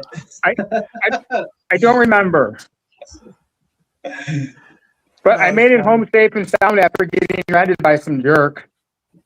That's what I heard this morning. I saw that you got rear-ended, and it's like, oh man, that sucked. And I saw it coming too. It was right there on the 70, right outside of Indianapolis. You know where those roads split a little bit on the highway when there's the construction. I go to the left. I start slowing down naturally because everyone else is driving slower. I see in my mirror this car is just speeding. I'm like, this is going to suck. And it really wasn't as bad as damage as I thought it was going to be honest. That's good. Well, that's good. At least you got home, and at least you were okay. That's the main thing. It sucks that you didn't get any information on him. No, what was really annoying was that stupid OnStar crap comes on immediately. So like I have some woman on the phone with me and I'm like trying to like look over to try and get this guy's plate or something. And she's like distracting me. And then I start to pull over like common sense, like, okay, we just had a collision, pull over behind me. He just boom, straight past me. I'm like, oh, come on. And then he started swerving in and out a little bit. So I couldn't really get a good look. And at that point, I'm like, well, I got to find out what's going on with my car. So every time I got rear-ended, they couldn't drive away. Their car fell apart. Huh? I mean, there wasn't a ton of damage. Had a railroad track bumper. There you go. That thing was tough. I never saw the front of his car, so I don't know what exactly happened on his. The lady that hit my pickup, she was stuck there. It lifted our truck in the air. Oh, wow.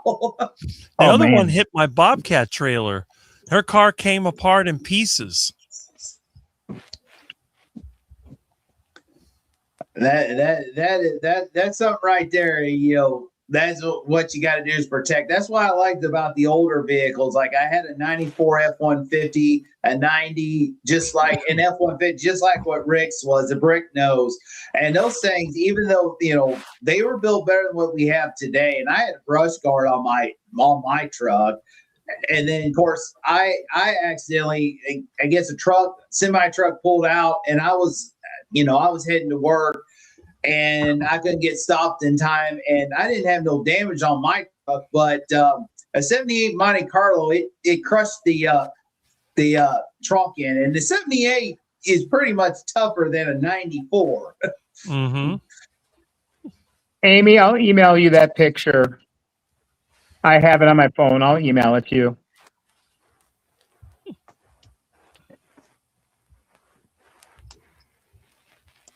Yeah, we're definitely going to have a talk.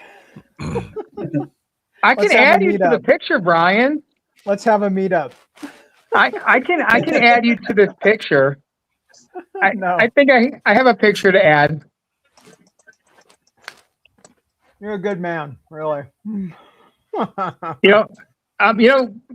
Kelly, I just played with that.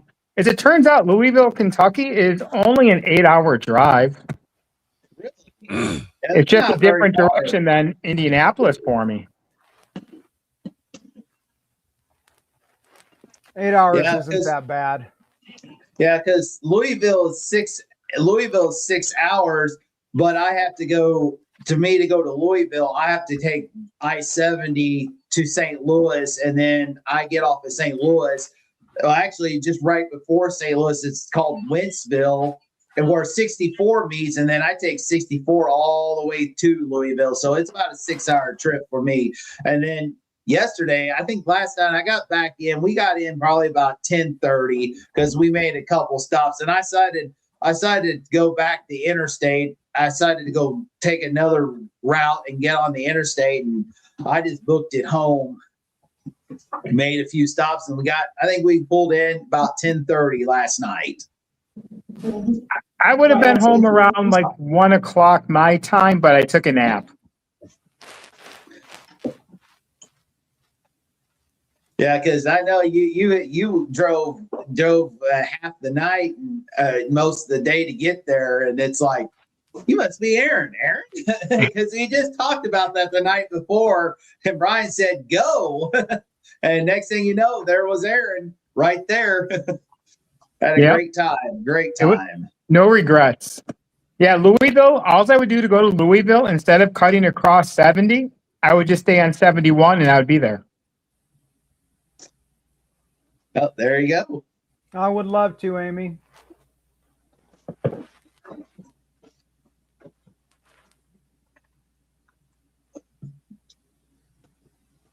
A bunch of carnivores at Potato Creek. That's going to be hilarious. Yeah. Now we got to get Rick with his quack sock and IguanaCon, because if he gets that going, I will make sure I have my time in alligators. Okay, but I killed an alligator one time. We're not here to go, huh? You can get alligator. We're not here to hunt down prehistoric dinosaur puppies. Let's do this. You can catch and cook your own dinner. That's it. That's what it is. That's cool. That'd be funny. Give everybody a spear. I'll just have to have a whole pen full of fat Muscovy ducks so you can learn to use the duck guillotine. That would be interesting. Here, ducky, ducky, ducky. Whoa! All you got to do is put the food right in front of the guillotine, pull out the pin, and when Ducky sticks his head in to eat, whoosh, that's it. Lights out. That's right. Well, Kelly, I got to make dinner. I just wanted to come on here and say how nice it was to meet you and get to talk with you and everyone yesterday. And I just wanted to thank everyone as well that reached out to me today to ask me if I was okay, because I told 2 people about that and I got a whole bunch of responses. So I appreciate everyone's concern, and I am okay. No injuries, no nothing. And coincidentally, I'm about to make chicken wings for dinner. So, ooh, yeah, that was pretty good. That was good. It was good. It was good to meet you too as well. It was good. And we'll meet again. Aaron. Oh yeah. Maybe I should bring you and Brian up here for a Bills game. I'd just soon not get beat up because I'm not taking the hat off. You don't have to take off the hat. All right, you guys have a good day. Have a good day, Rick. You too. See you later. What's up, Aaron? Yeah. Oh, hi, daughter. Yeah, see, hi, daughter. She said. Hey, she's a cool kid. She sat next to me at dinner. We talked. It was fun. We all had fun. It was so cool that you came with your dad. Yeah. Well, if you invite us to a Buffalo Bills game, I'm going to make sure I have my coveralls, my hat. I'll be ready for winter time. Well, with this new stadium, it's not as easy with the new stadium now. So, they got it's more indoor. We're going indoors too. No, we're not indoors, but it's just the tickets are silly right now. Just silly. Wow. So, yeah, the only football game I went to was about 7 years ago. Went to a Chiefs football game, and they said it was supposed to kind of snowed, which it snowed in Kansas City. And I'm like, I'm wearing my coveralls. I got my hat. I have my warm boots on. I'm prepared as I'm going to work to do snow removal. I'm not messing with this. I'm not freezing my feet off or anything like that. I have my gloves and everything. I was good to go. yep, that's what I do in the winter. All righty, guys, have a good one. We'll see you online soon. You too. See you later, Aaron. Bye-bye. No winter here. What's the coldest you get, Rick? Huh? What is the coldest you guys get there? I mean, once in a while we go below freezing, and I think in 78 we had snow, but it's usually maybe 40s at the lowest. That would sound like summer during our winters. The way they're predicting our winter, it's probably going to be more of a drier winter, more mild. I mean, not saying we might get snow, but no extreme cold. We may get maybe a cold spell, but most likely, if it's going to be what they're talking about, another El Nino year, meaning that the last one we had was fairly mild. So like the coldest it ever got was probably maybe the 30s for the high, maybe 2 to 3 inches of snow. That was it.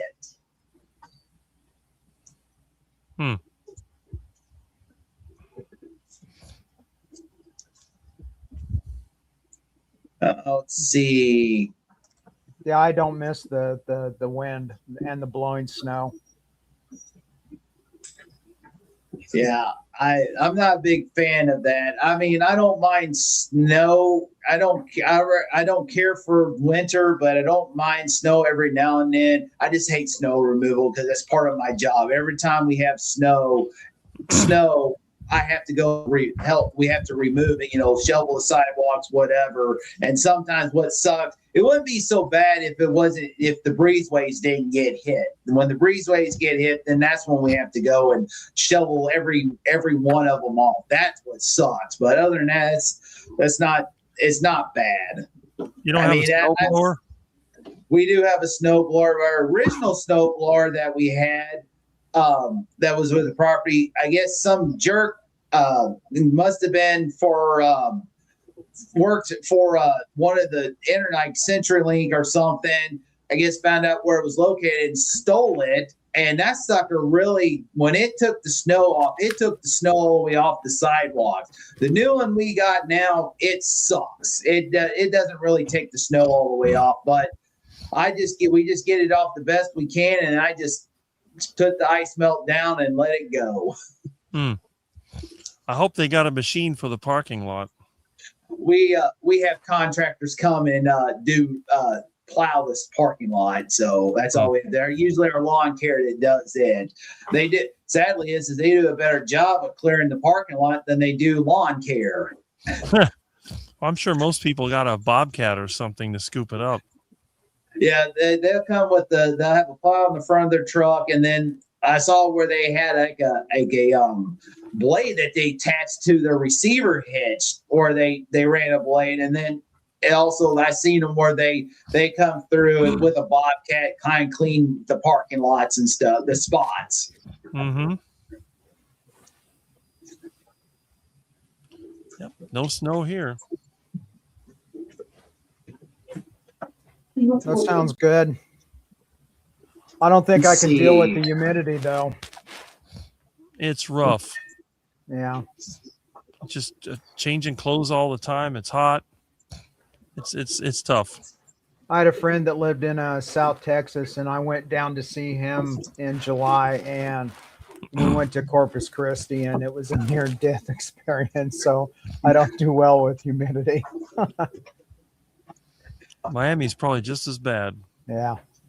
We got humidity here, but I don't mind it. My ideal temperatures is probably, low 70s with lower humidity, but I will take the heat and humidity over the cold any day. It's in the 80s here at night.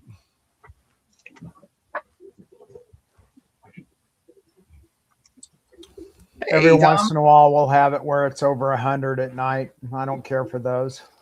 This year hasn't been too bad. We had about 2 weeks of hundreds, 110s, and all that, but now we went back down into the 90s.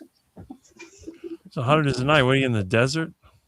No, I'm in the southwest part of Kansas. It's the high plains, and it gets fairly hot here, and then the wind. We get a lot of wind because of the mountains. Mm-hmm.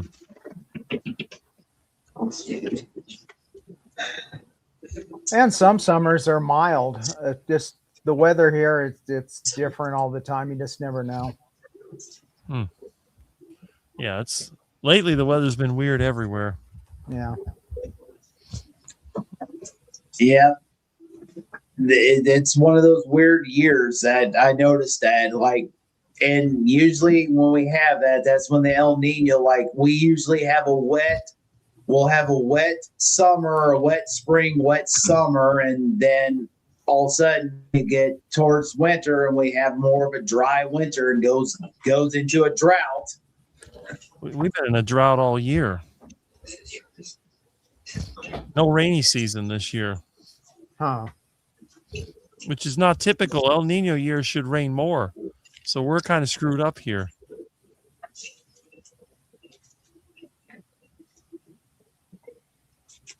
How much rain do you guys usually get? Over 60 inches. Wow. Oh, wait, I got this from Peter's. We get in the rainy season, it rains every other day. It can rain an inch. I mean, it's crazy how much rain we normally get. This year, everything's just dry. I got to water my plants again. They're going to die out. Huh. And it's just so hot and humid. So Uncle Charlie asked me, how far am I from Bob Carnivore Talk? Bob's in Ohio. I'm in Missouri. Probably at least 8 to probably 10 hours, depending on where Bob lives, because I think Bob lives in around Columbus, I believe. I'm not for sure, but I know it's somewhere in Ohio, but it's at least 8 to 10 hours.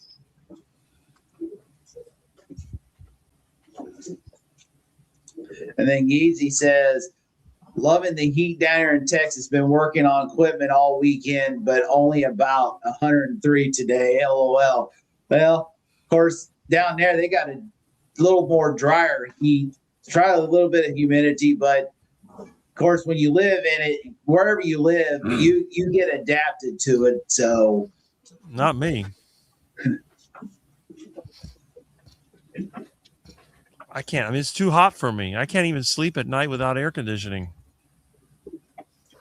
That's one thing is you got to have comfort. I can't sleep. It's hard for me to sleep when it's hot, or especially more humid. Heat, I don't mind, but when it is hot, hot and humid. I remember going 2 years ago, we went to Acuna, Mexico, and it was more humid than it is in Juarez or El Paso. And they had mini splits, and half the time they didn't work. Half the time it killed the breaker, and I couldn't sleep at night at all. It was so bad, so humid. Yeah, that's miserable. They must have terrible electric if they can't even power a mini split. Yeah, they pretty much it is. Mexico. If you go down to Mexico, there's no codes, and of course their mini split is, there's probably only 1 or 2 breakers, and they're all 120 mini splits, not 230 or 240, whatever it is here, 220. But it's 120 volts, and there's only 1 or 2 breakers, and you have like four mini splits per side. You have 8 mini splits total, and you got the lights and everything. So it's like, pretty much You only can have so many mini splits on. Otherwise, if you have them all on, it's bad. Mm-hmm. I got too many splits in my house.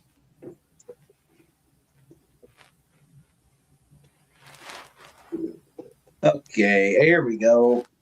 Bob is south of Cleveland. I kind of figured he was somewhere. I wasn't for sure where Bob lived. Knew it was in Ohio, but I didn't know if it was Columbus or Cleveland. I know he didn't say he wasn't around Cincinnati, but I couldn't remember. But yeah, I'm probably at least another probably from Indianapolis, probably another 2 to 4 hours.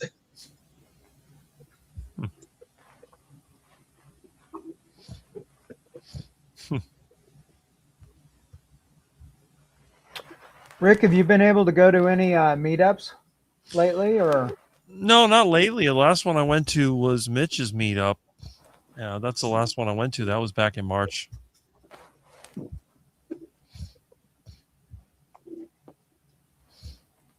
I saw his video. I'm sorry. Yeah, my truck still isn't done, and I've been so busy. I don't have the money, and I don't have the transportation. So yeah, I understand. There's Minowa. Yeah. Hi, Minowa. How I know she had a little spell where she was put in the hospital. I'm thinking she's home now. Glad you're doing a lot better, Minowa. Yeah. I think she was in the hospital yesterday too. Yeah. Rick, when you tear down the cars, what do you sell the metal, or how does that work? I give it to a friend of mine that goes to the scrapyard. I save the parts that I want. I give him the metal. Okay. Yeah, I was looking. I haven't seen the whole video, but I saw the back end of that charger, and I was just going, man, that's crazy. The rust here is unreal. The humidity, it just rots everything out. The thing's almost 60 years old. I mean, the patches I did held up better than the car did. That's the sad part. Wow, that's amazing. If here, of course, salt and corrosion will get it worse than anything, but we have humidity, but that humidity down there coming off those oceans must be really bad because of the salt. Because I saw that car and I'm like, wow, because it never saw salt or corrosion. But then when you said humidity, it's like, wow, the humidity is way different down there because it's got a salt content to it. The problem with the humidity here is it's so bad. We have high nighttime temperatures, and the hotter it is, the more water the air can hold. So when it gets a little bit cooler, the water starts condensing. It'll go in the back. All the little cracks and crevices in the car, they rust from the top down. Once you get a few holes, then the rainwater gets in, then the water starts pouring in, and before you know it, the whole thing is just a pile of rust. Wow. Hi, Minowa. Back home. No sound? Oh. No sound. No sound. There you go. Oh.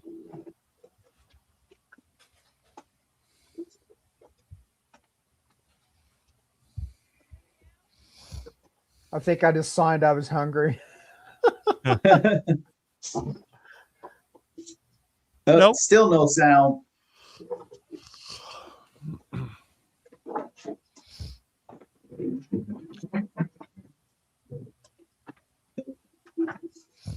Shoot. Actually, with all the heat, I was going to ask Brian a question. Do you make your own work shirts, or can you still buy them like that? This is a Carhartt. I used to be able to get them. I can't find them anymore. eBay, or not eBay, Amazon. Amazon, and these are talls, so I'm pretty sure that they probably. What size of shirt do you wear? A large.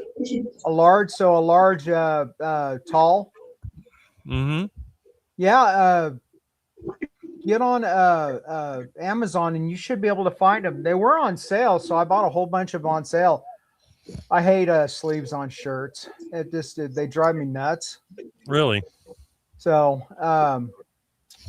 but yeah, and the quality of the Carhartt just beats out everybody else. Nice thick materials. These things will last forever. Do you have the pocket on yours? Yes. That's the kind. That's my favorite. I can't find them anywhere. Yeah. Because I'll go on afterwards and see if they're just to make sure. Because once you say something, and then you go in and you can't find it. So that's what happens. Because if you cut these off, they just fall apart. Yeah. But they used to make the ones with the sewed edges, and then they don't fall off. Yeah. Probably hit here shortly. I can't believe more shirts don't have. I hate. I'll buy them but I love the pocket.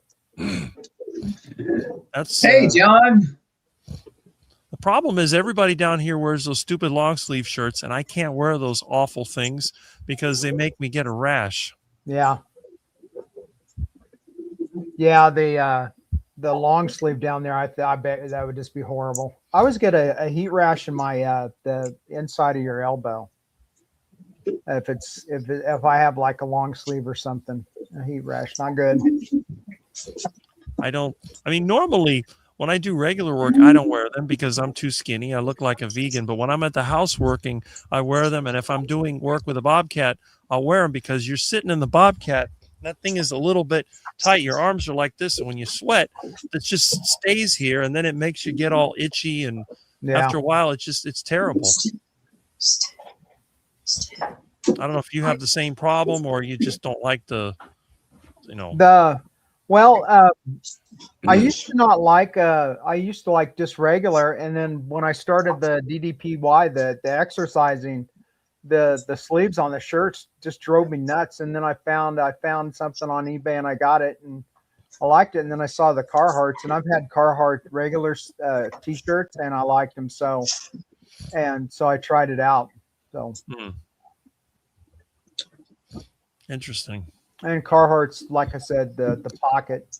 Because the thing is, what I hate, I don't like the tank tops because they just got the little strap things. I want the one that's a regular shirt, but it's just cut right here. So you don't, the sun doesn't hit the top of you, but at the same time, you don't have that just moisture that just stays there and drives you crazy.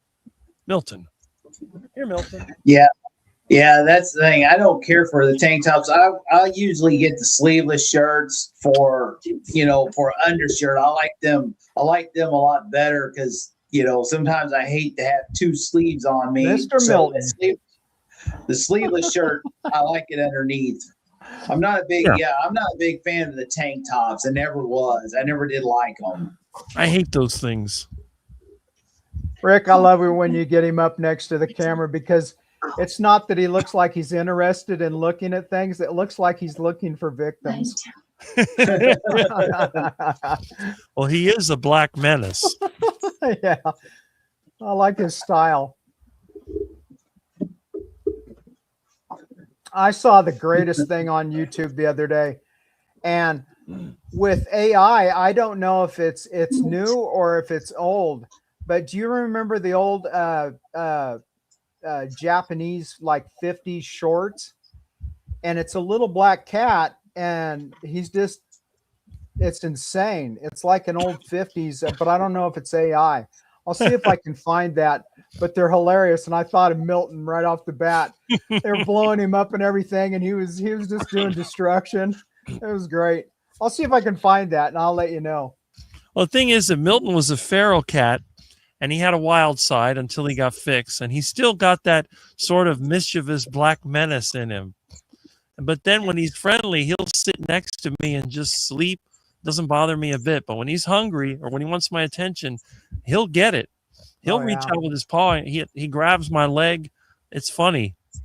He usually keeps his claws in. He's, he knows not to scratch me. But I'll tell you one thing. He's quick. This cat is fast. Yeah, cats are incredibly fast. I saw a thing on something on how fast cats actually are. They were dropping them to see, not from just like a few feet, but they would land on their feet and they would use the high-speed cameras, and it was crazy.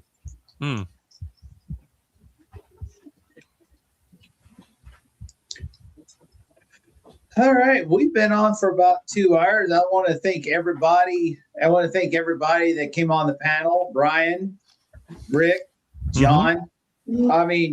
Aaron, and then Minawa. I was hoping she would come back, but she's probably got some sound issues. But glad y'all stopped by today, and glad everybody stopped by today. And like always, let's be kind. Oh, we ain't gonna leave just yet. We are not gonna leave just yet because Minawa is back. Yeah, I had to restart my. Can you hear me now? Yes. Yeah, we can hear you now. I had to restart my stupid computer. Anyway, I'm home. I've been home for a few hours. That's awesome. My potassium is up to 4. Good. And they've actually increased the amount of potassium that I'm supposed to take. Now, instead of 80, I'm up to 120 milligrams every day. And they have given me a pill that is supposed to help protect my kidneys as well, because I'm a type 2 diabetic. And it's supposed to help me retain the potassium that I have due to me being on diuretics. So they didn't lower your diuretics, did they? No, they did not. They can't. No, they can't right now because of my pulmonary hypertension. If they lower the diuretics, my legs swell up. Yeah. And I don't want to repeat hospital stay of what happened last December, where I was in the hospital for 11 days and they pulled 21 liters of fluid off of me. I don't want to go through that again. I started getting a little bit worried towards the first night with you when you started talking that your heart rate was going up and down. And come to find out, their sensors are so sensitive that if there's any like little extra peak or anything in the heartbeat, it makes it look like your heart rate is all over the place, and it actually wasn't. It was just picking up what they call echoes of the heartbeat. That's good. But yeah, I'm glad to be home. There's nothing worse than being stuck in the hospital. Yep. I have to go back for labs on Wednesday. They want me to take a couple days of the increased potassium and the pill that helps me hold on to the potassium, and then they want me to go do blood work because they don't want me to go the opposite way and have my potassium go up over 5. Because if it goes up over 5, that's just as dangerous as it being too low. So. And then yeah, they are definitely following me very, very closely. Good. Find that balance. Yeah, we were not able to figure out why it dropped to 2.1. And even in the hospital, while I was in the hospital, they gave me like 6 bags of potassium. And this morning they tested my potassium and it was 4.6. And then a few hours later they tested again and it had gone down to 4. So my body, something's going on in my body to where it'll go up high enough where it needs to, and then it drops back down. And we've not figured out why it's doing that yet. So, and they're like, you didn't have any symptoms or anything? I said, nope. I'm one of those weird people who does not have, I don't present with typical symptoms. So. Luckily you went in for lab work. Yeah, I agree. And it's funny that I made this appointment with a certain doctor because I wasn't supposed to see this doctor who ended up calling the ER and telling him I was coming in. I wasn't supposed to see her until October 1st. And so that's the only reason that the labs got drawn on Friday is because I went and saw her on Thursday.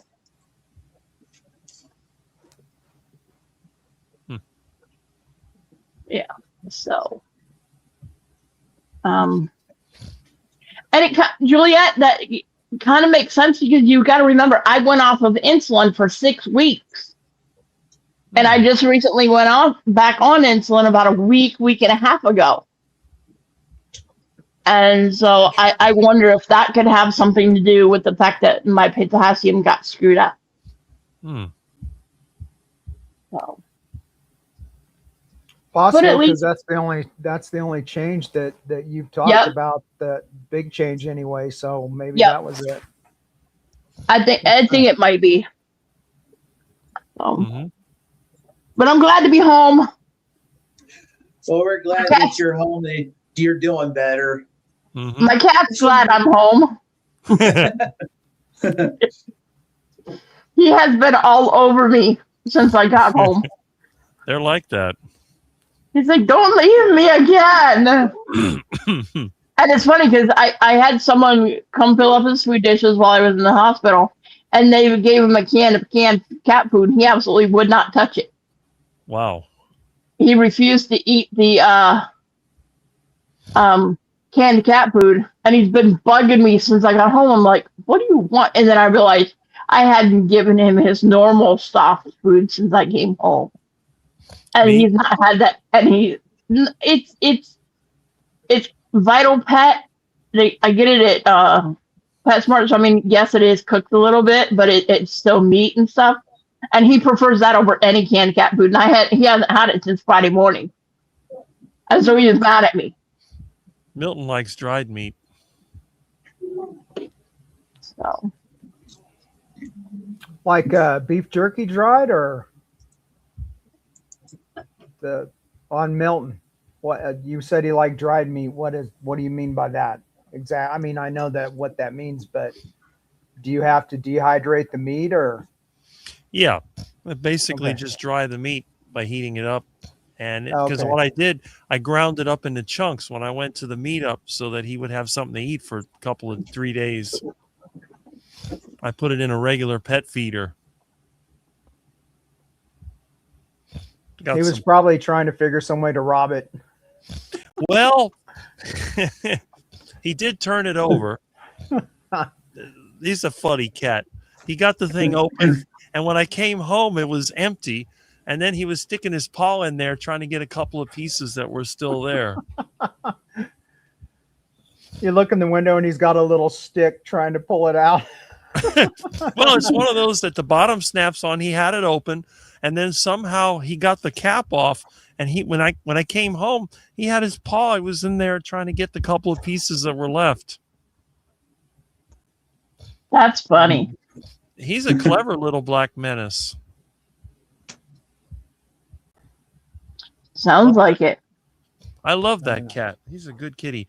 And I got to get Miss Kitty fixed. Hopefully next week. I'm hoping today I'll have my van in the driveway. And then next week, hopefully I'll be able to get Miss Kitty fixed. And then the kittens, I've been feeding them. So we'll see. Guess I'm stuck with 4 cats. Very nice. The kittens are super cute. There's a calico and an orange kitty. So you went ahead and decided to keep them? A friend of mine was supposed to take the calico, but he hasn't taken her, and I don't know. I guess I'm stuck with him. That's okay. So I went from 1 cat to 4. Well,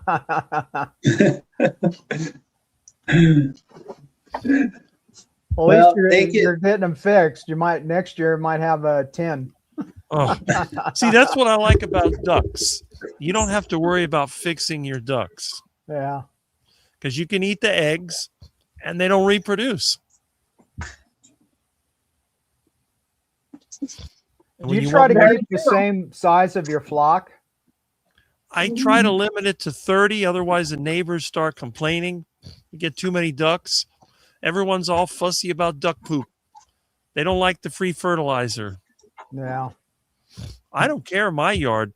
I don't even have it. I mean, I have a dirt driveway. I have a couple of concrete strips. Everyone around here paved their yard. They put these slabs with these little strips of grass in between. I don't want a driveway. I mean, I like dirt. I want my yard to be dirt and mulch. And I don't want grass. I don't want concrete. When you're stripping a junk car, you don't want to have to worry about cracking the concrete. Yeah. If something falls on the ground, it won't break. You drop an engine on concrete, you'll break the concrete or damage the engine. You drop it in the dirt, what's the big deal? True. Plus, I mean, I use the Bobcat all over the place. So if I got concrete, it's just going to wear out the tires faster. Yeah. Very nice. Yeah, dirt's good. Dirt's good. You know, I understand most of the neighbors don't have junk cars. They don't have a Bobcat and a wood chipper and all the other stuff. But for me, it's necessary. Yeah. I'll do better when I'm in the country. Then I'll fit in. I don't know how anybody can live in the country without a Bobcat. Yeah. Hope that's sooner and later for you, Rick. Absolutely. Speaking of country. Oh, somebody's echoing. Hi, Jerry. Hey, it's a party!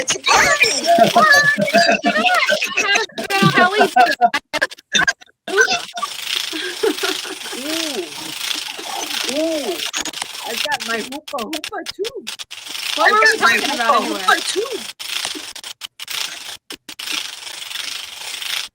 Go, Aaron. I can mute it. Aaron. How's everybody?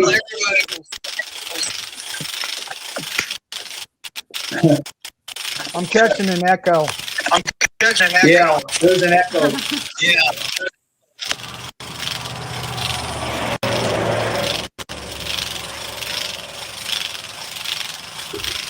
Aaron I don't know what I set new did, records. but I must have zoomed using it. I did. I did that yesterday. Is it gone? Is the echo gone? I still hear it. It's still here. I can silent myself. Must be on Aaron's side. If it's me, I'll mute. Oh, there we go. Hey, Rick, Yeah, it's on Aaron's side. Hey, I ordered you a black Carhartt, large, tall, basic black, one pocket, and some Tillamook, so you can have some cigars to be on Mitch's show. that's great. I love those things. They're trying to get you to smoke now. You do Yeah. realize.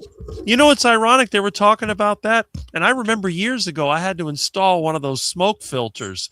And I knew it was model 50. And I looked online. I mean, it's discontinued, but my memory was good. That's over 25 years ago. I put one of those in a restaurant because they wanted to have a cigar lounge. I think it was back in, actually, it's longer than that. It was like 1998 or 99. And we ordered this monstrosity, and it has an ionizer and a filter. It was S something T50 or whatever. And that's what it was. I couldn't believe it. Rick, have you ever smoked a cigar before?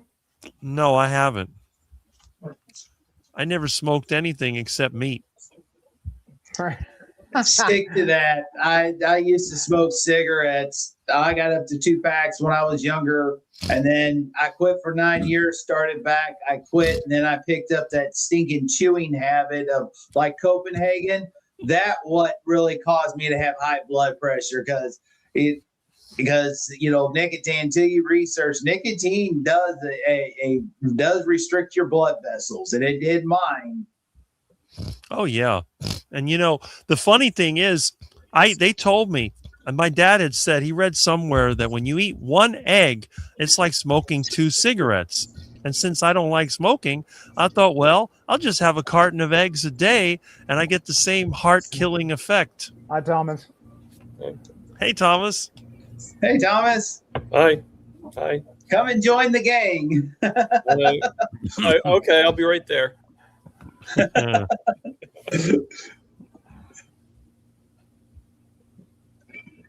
Yeah, that's one thing about it is it's like that's the reason why I'm avid against that stuff because it harmed me, and I was like, I'm not gonna say someone, you know, oh, don't smoke. It's like, hey, don't get too heavy into it, because if you do, it can affect you. It'll affect your body in a way that it can harm. And it almost wrecked mine. Mm-hmm. Oh yeah. Yeah, it took me 3 times before it finally clicked for me to quit smoking, but they say it stunts your growth. What? I was 5'12" at one point in my time. 6 feet. Shh. Girls were never supposed to. You never say the sixth word. Why? The prettiest gals are the tall ones. Amazons. Good save there, Rick. There's nothing better looking than a tall, lean gal. I'm telling you, especially if they're a little muscular. You know, I don't want them dainty chicks. No.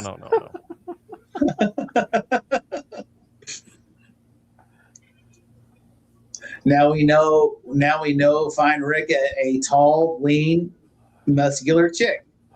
That's it. Dr. Baker in a wig. That's right. I joke about it all the time. Rick gets a knock on the door tomorrow.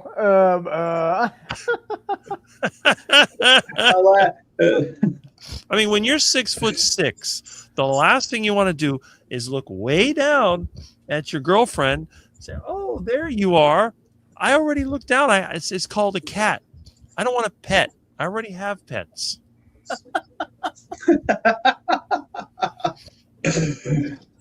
I know a lot of guys don't like the tall girls. I had a friend. He had a pretty girlfriend, but she was 6 feet tall, and he was about 5'10". So he was always embarrassed. And he told her, "Don't wear high heels," because then she was like this, and he was like this, and it was funny. Oh, look at the Black Menace! Oh my God, Milton, how'd you get over there? Black You Menace. see him walking screen to screen. Great. I laughed. All of a sudden, next thing you know, it'd be Jerry, and then helps on. I was like, I didn't have no cast. Where did Milton go? Where did this cat come from? Here he comes, Jerry. The cat will come out of my tree. Christmas vacation in Wisconsin. And then bite the cord, and the lights, and the cat lights up. What's that smell? Fried pussycat. Remember that movie? And you see, bzzzt, and there's like a black spot on the floor. That is a Christmas time ritual. Every year you have to watch Christmas Vacation, and Thanksgiving you have to watch Planes, Trains, and Automobiles. You gotta watch. Right, that's a classic. Yeah. They always used to watch It's a Wonderful Life, and they said, "Well, Rick looks like a young Jimmy Stewart." I heard that so many times. Oh yeah, especially when he goes into the pharmacy and then he goes, "Wish I had $1 million." Hot dog. That's exactly what you look like. Yeah, I heard that from so many people. I'm like, really? Okay. Yeah, some of those older pictures you saw, I see that you posted. Hey, there's worse things to look like. So. I mean, realistically, this is what blows my mind now. When I look at all the long-term friends that I have, they've changed so much. I'm the only one that kind of looks similar to when I was younger. Yeah, so much. The hair and everything. Yeah, same. And I've got a shirt yesterday from high school, and it still fit. It's crazy. Yeah, I saw that, the checkered one. The red one. Because the orange one is newer than that. That thing, I couldn't believe it was still there. It was in a box. And my mom had, I guess, when she bought, because I told my mom, I want to get this style. Why would you want to wear that? Because it's different than everybody else. You know, when I was a kid, I wanted to be the same. But I got frustrated. I said, screw it. And when I went carnivore, I'm like, I don't want to be like anybody else. I want to be my own. That's why I went for the 50s look. Yep, there's nothing wrong with that. Nope. And I still live that way. That's the funny thing. People can make fun of me. They don't make fun of me anymore. This is the thing.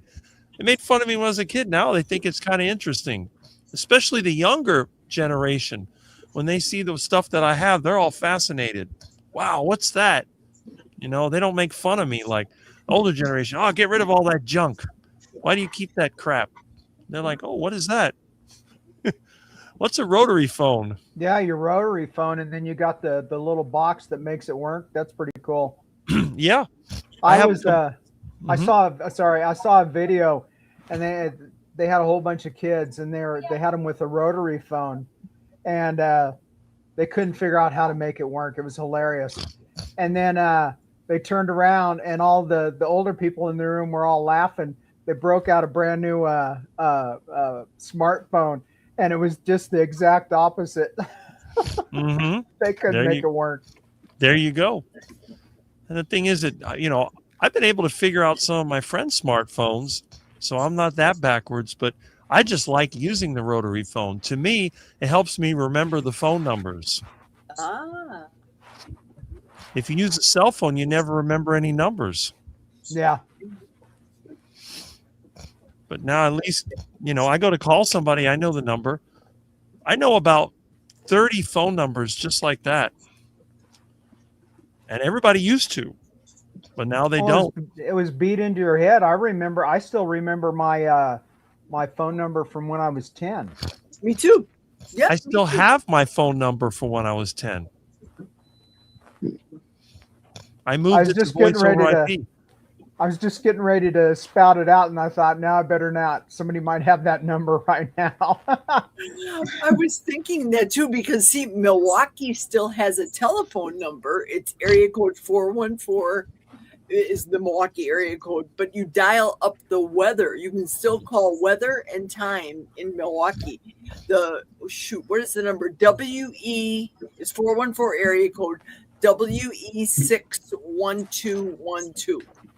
That's the Milwaukee weather line. It's still active to this day. They took ours out a couple of years ago. 324-8811. Ah. Yeah, some of the things you just don't forget. Well, our area code growing up, Kansas City stole it. So it was 316, and it was like that forever. And then Kansas City got it. What? We still have 305. On the Missouri. I remember when I was growing up, Missouri only had 3 area codes: 816, 314, and 417.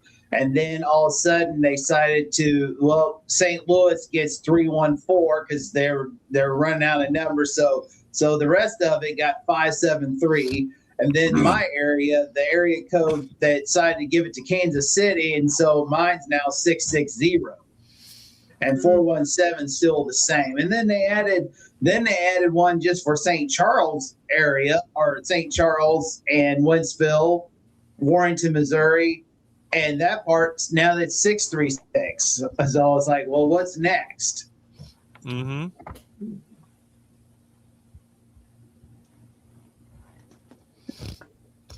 And that'll all change too. Eventually, because Rick's got a point, and I remember memorizing numbers because you used to look it up in the phone book, and certain numbers you got to remember. Now it's like you go to your cell phone, to your contact list, poof, or if you have it,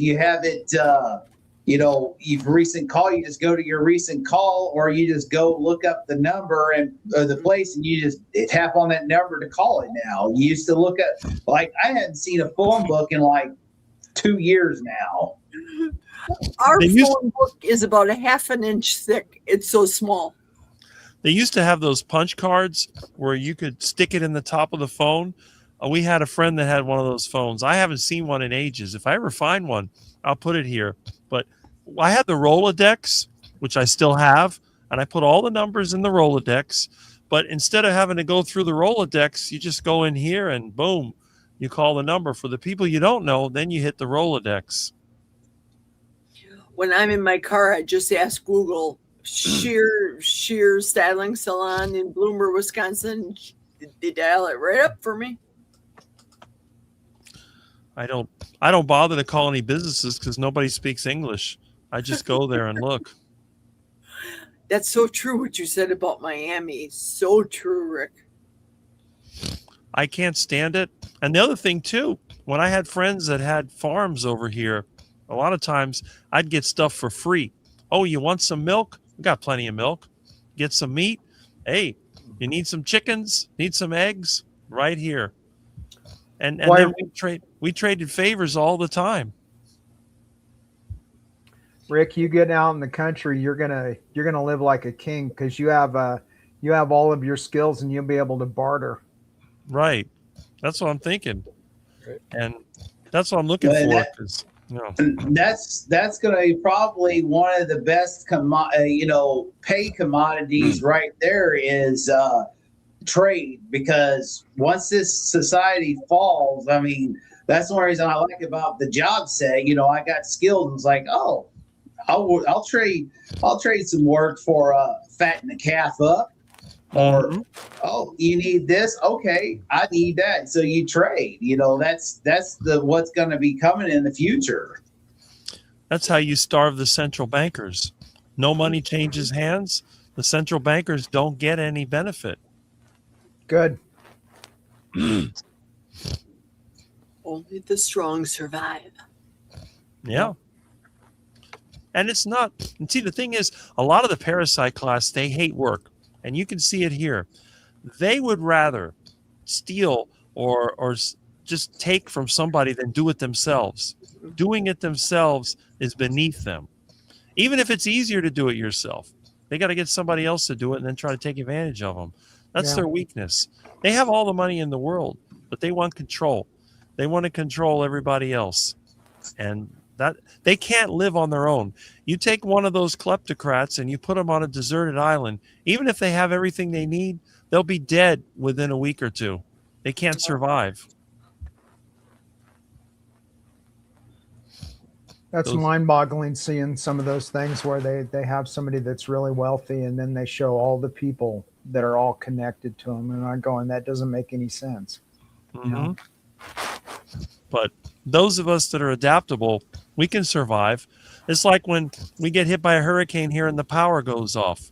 My lifestyle barely changes. It's still the same. Other neighbors, they're roughing it. Eventually they leave, which is what I do like it. In fact, I need to get my generator running again.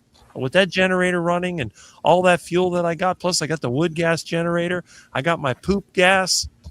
It's just like a normal life. Really. I fire up that generator. I got lights. I got air conditioning, freezer, refrigerator. I even play my music. I'll pop a cassette in there. Who cares about the internet? I got everything I need right here. Digital files, no problem. Break out the CB radio, break out the weather radio. Everything's good. Yeah, that's exactly what I have. I have a weather radio and I have 2 CB radios I will never get rid of. Mm-hmm. Say bye. Amy just started her live, I think. No. I think Amy starts in 30 minutes. Yeah, 30 minutes. 30 minutes before she starts, right? She's probably going to get ready for it. Yeah, Amy said she would come on, but she's already got it all set up, which I don't blame her. Like, you gotta do what you gotta do, because she comes on at 6 our time, 7 everybody else's time. Mm-hmm. When I hear you guys talking about setting up for a live and stuff, Mitch talks about it. How long does that take to do? Depends. It depends. Yeah. If 4 minutes for me. That's about what it takes for me. It depends. If you're setting an interview up, then it takes a little bit to get their information and everything in there. But other than that, just click on go live. Mm-hmm. Yeah, maybe 4 or 5 minutes between the time you turn on the computer, make sure your files are there, make sure OBS starts up, and then you're good to go. It probably takes longer to make the thumbnail than it does really to do anything. Probably. Or if I'm cooking, it takes me longer because I have to set up the camera in my laundry room. Right. Well, mine's all on the computer, so wherever the computer goes, the camera goes. Yeah, mine sometimes gets adjusted by my assistant, so things have to be redone. Well, you've got to better train him. Your producer has an attitude sometimes. Yep. When he starts playing with the chords, weird things happen. And now you got 4 of them. So that's the other thing. If they become house cats, I don't know what I'm going to do. I'm going to have cats all over the place. Because they're going to probably start like forming a union and everything again. And Milton's going to be the union president. Well, of course, he's the first one. So. Well, he's the biggest of the bunch. I mean, he's a 14-pound beast. Wow. Wow. But don't let his size fool you. He's fast. Did he gain weight since he's been fixed, though? Maybe a little, but he still looks about the same. He's heavy, though. He looks skinny, but he feels like a bowling ball. This cat is heavy. Well, you feed him the proper cat diet. That's true. And he's a menace. It's all that muscle underneath. He loves to climb up the door frame. He turns knobs. I mean, the cat's strong. Sometimes he'll push things. He just stretches out and stuff falls all over the place. It's a very strong cat. The mama cat isn't that big, is she? No, she's like a feather. I pick her up. I don't even think she weighs 7 or 8 pounds. She's at least half of Milton's weight. I don't know how Milton got so heavy. All that carnivore cat food. Gotta be. He's not fat, though. I mean, the thing is, when you pick him up, he's solid. He's got soft fur, but he's like a solid cat. It's good.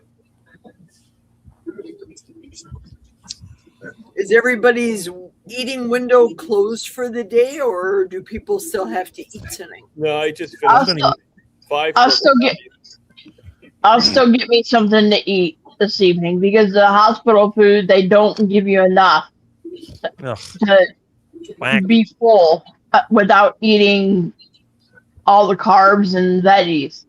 I was limited to 2 pieces of meat that big. Yeah.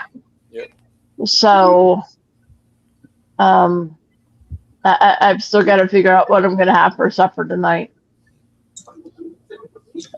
We're celebrating tonight. Dina's, it's her last day home with me. She goes back to work tomorrow. The school semester started, so we're having meatloaf and the fake potato salad. Yes, I love that stuff. The exact recipe, I ate the whole thing myself, Brian. It was fabulous. Very nice. I am done. My feeding window is closed because I'm like, I ate her right before the live. So I'm like, I did cook a frozen steak and I'm good for the day.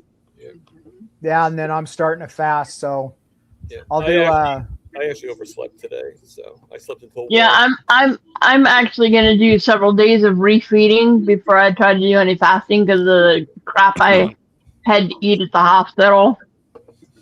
I need to get back on my regular schedule. Yeah, you got to get those potatoes out of your system, right? Yeah. Well, I didn't have any potatoes, but I did have some sandwiches and things like that. I thought you said yesterday that they fed you potatoes yesterday. No. I had I did have potatoes for supper last night, but that was because it was potatoes or sandwiches or something, all the carb crap that they have. That's insane. You're diabetic, you're on insulin, and they're giving you stuff that's the worst thing in the world for that. That is just insane. Exactly. Yeah, they actually had me on a diabetic diet. Can anybody hear me? Yeah. Because Ivy's saying that she can barely hear me, so that's why I was. Nope, I can hear you. What are you eating, Rick, tonight? I'm having some of that pork shoulder, maybe a couple pounds of it. 88 cents a pound, right? 88 cents a pound. Wow. So less than $2 for a meal. Yeah. Wow. Exactly. I'm going to Costco tomorrow, and I'm getting me a full pork loin, and I'm going to get me some sauerkraut, and I'm going to do pork loin and sauerkraut. Nice. Now, do you get the sauerkraut that's in the refrigerated, the raw sauerkraut? Okay. Yep. Make your own. That's how the same thing. There isn't anything as good as homemade sauerkraut. It's just stunning. And you can have a bushel of it for 32 cents. It's so cheap, so good. It cost me $0. Oh, yeah. Do you grow your own cabbage too, Rick? Yes, I do. Okay. I normally grow it for the ducks because the bugs like to eat it. And as soon as the bugs get in the cabbage, I open the little fence. The ducks run in there and they have a feast. Yeah, I don't have the ability to grow anything here because I live in an apartment building. So, Benoit, do you have a balcony? Nope. Oh, I was going to say if you had a balcony, they've got these growing towers that would probably be good. Yeah, I don't. There's only like 3 apartments in our entire building that have apartments, and they're market rate rents. So you're paying close to $2,000 for a 2-bedroom apartment. Here, not there. So. Hey, Ivy's talking about doing a meetup by her place. Ivy, did you contact Amy? Because Amy's looking to schedule a meetup for next year. Or a camping of sorts. I think. Have you guys heard that? Amy talking about doing that in I heard about doing camping. Michigan? I didn't hear that much about. Maybe Michigan? That would be cool. Kelly, by the lakes. Is that meetup, Kelly, happening in Michigan? What Amy's trying to schedule? We are talking about. She was talking about in Michigan. She was talking about what she recently mentioned was like a place in Mishawasha, and then there was Potato Creek. She was talking about where you do camping. I like it. Carnivores at Potato Creek.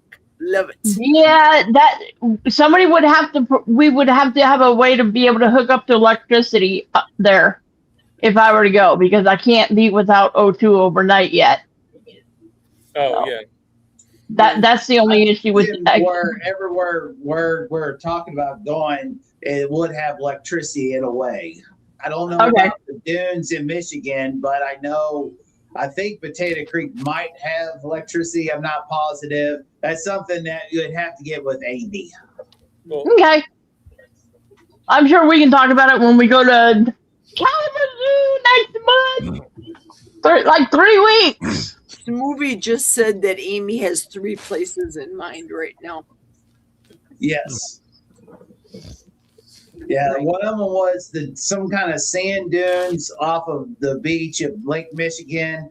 Then there's a place there in South Bend or Mishawasha where she lives, something about caveman, because I know she mentioned that. And then Potato Creek. Yeah, I saw the one for Potato Creek. Nice. All right. I'm glad everybody come on. I can't believe it. 2 hours and 41 minutes. So about 19 minutes, Amy's going to be on. So I think I'm going to wrap it up here. And I'm glad everybody come. Thank you for Rick, Brian, Aaron, Minowa, Thomas, Jerry, and if there's anybody else that was on here. If I forgot you, I apologize, but glad y'all show up, and thank you for everybody that came here, came in for the chat. So as I end it, like always, let's be kind, be positive, have a good attitude, and encourage and support one another. Let's all have a great day. Let's not be negative. Let's be positive and support each other and be each other accountable. And as Thomas says, eat the meat. There you go. Everybody have a good evening. Bye. Bye-bye.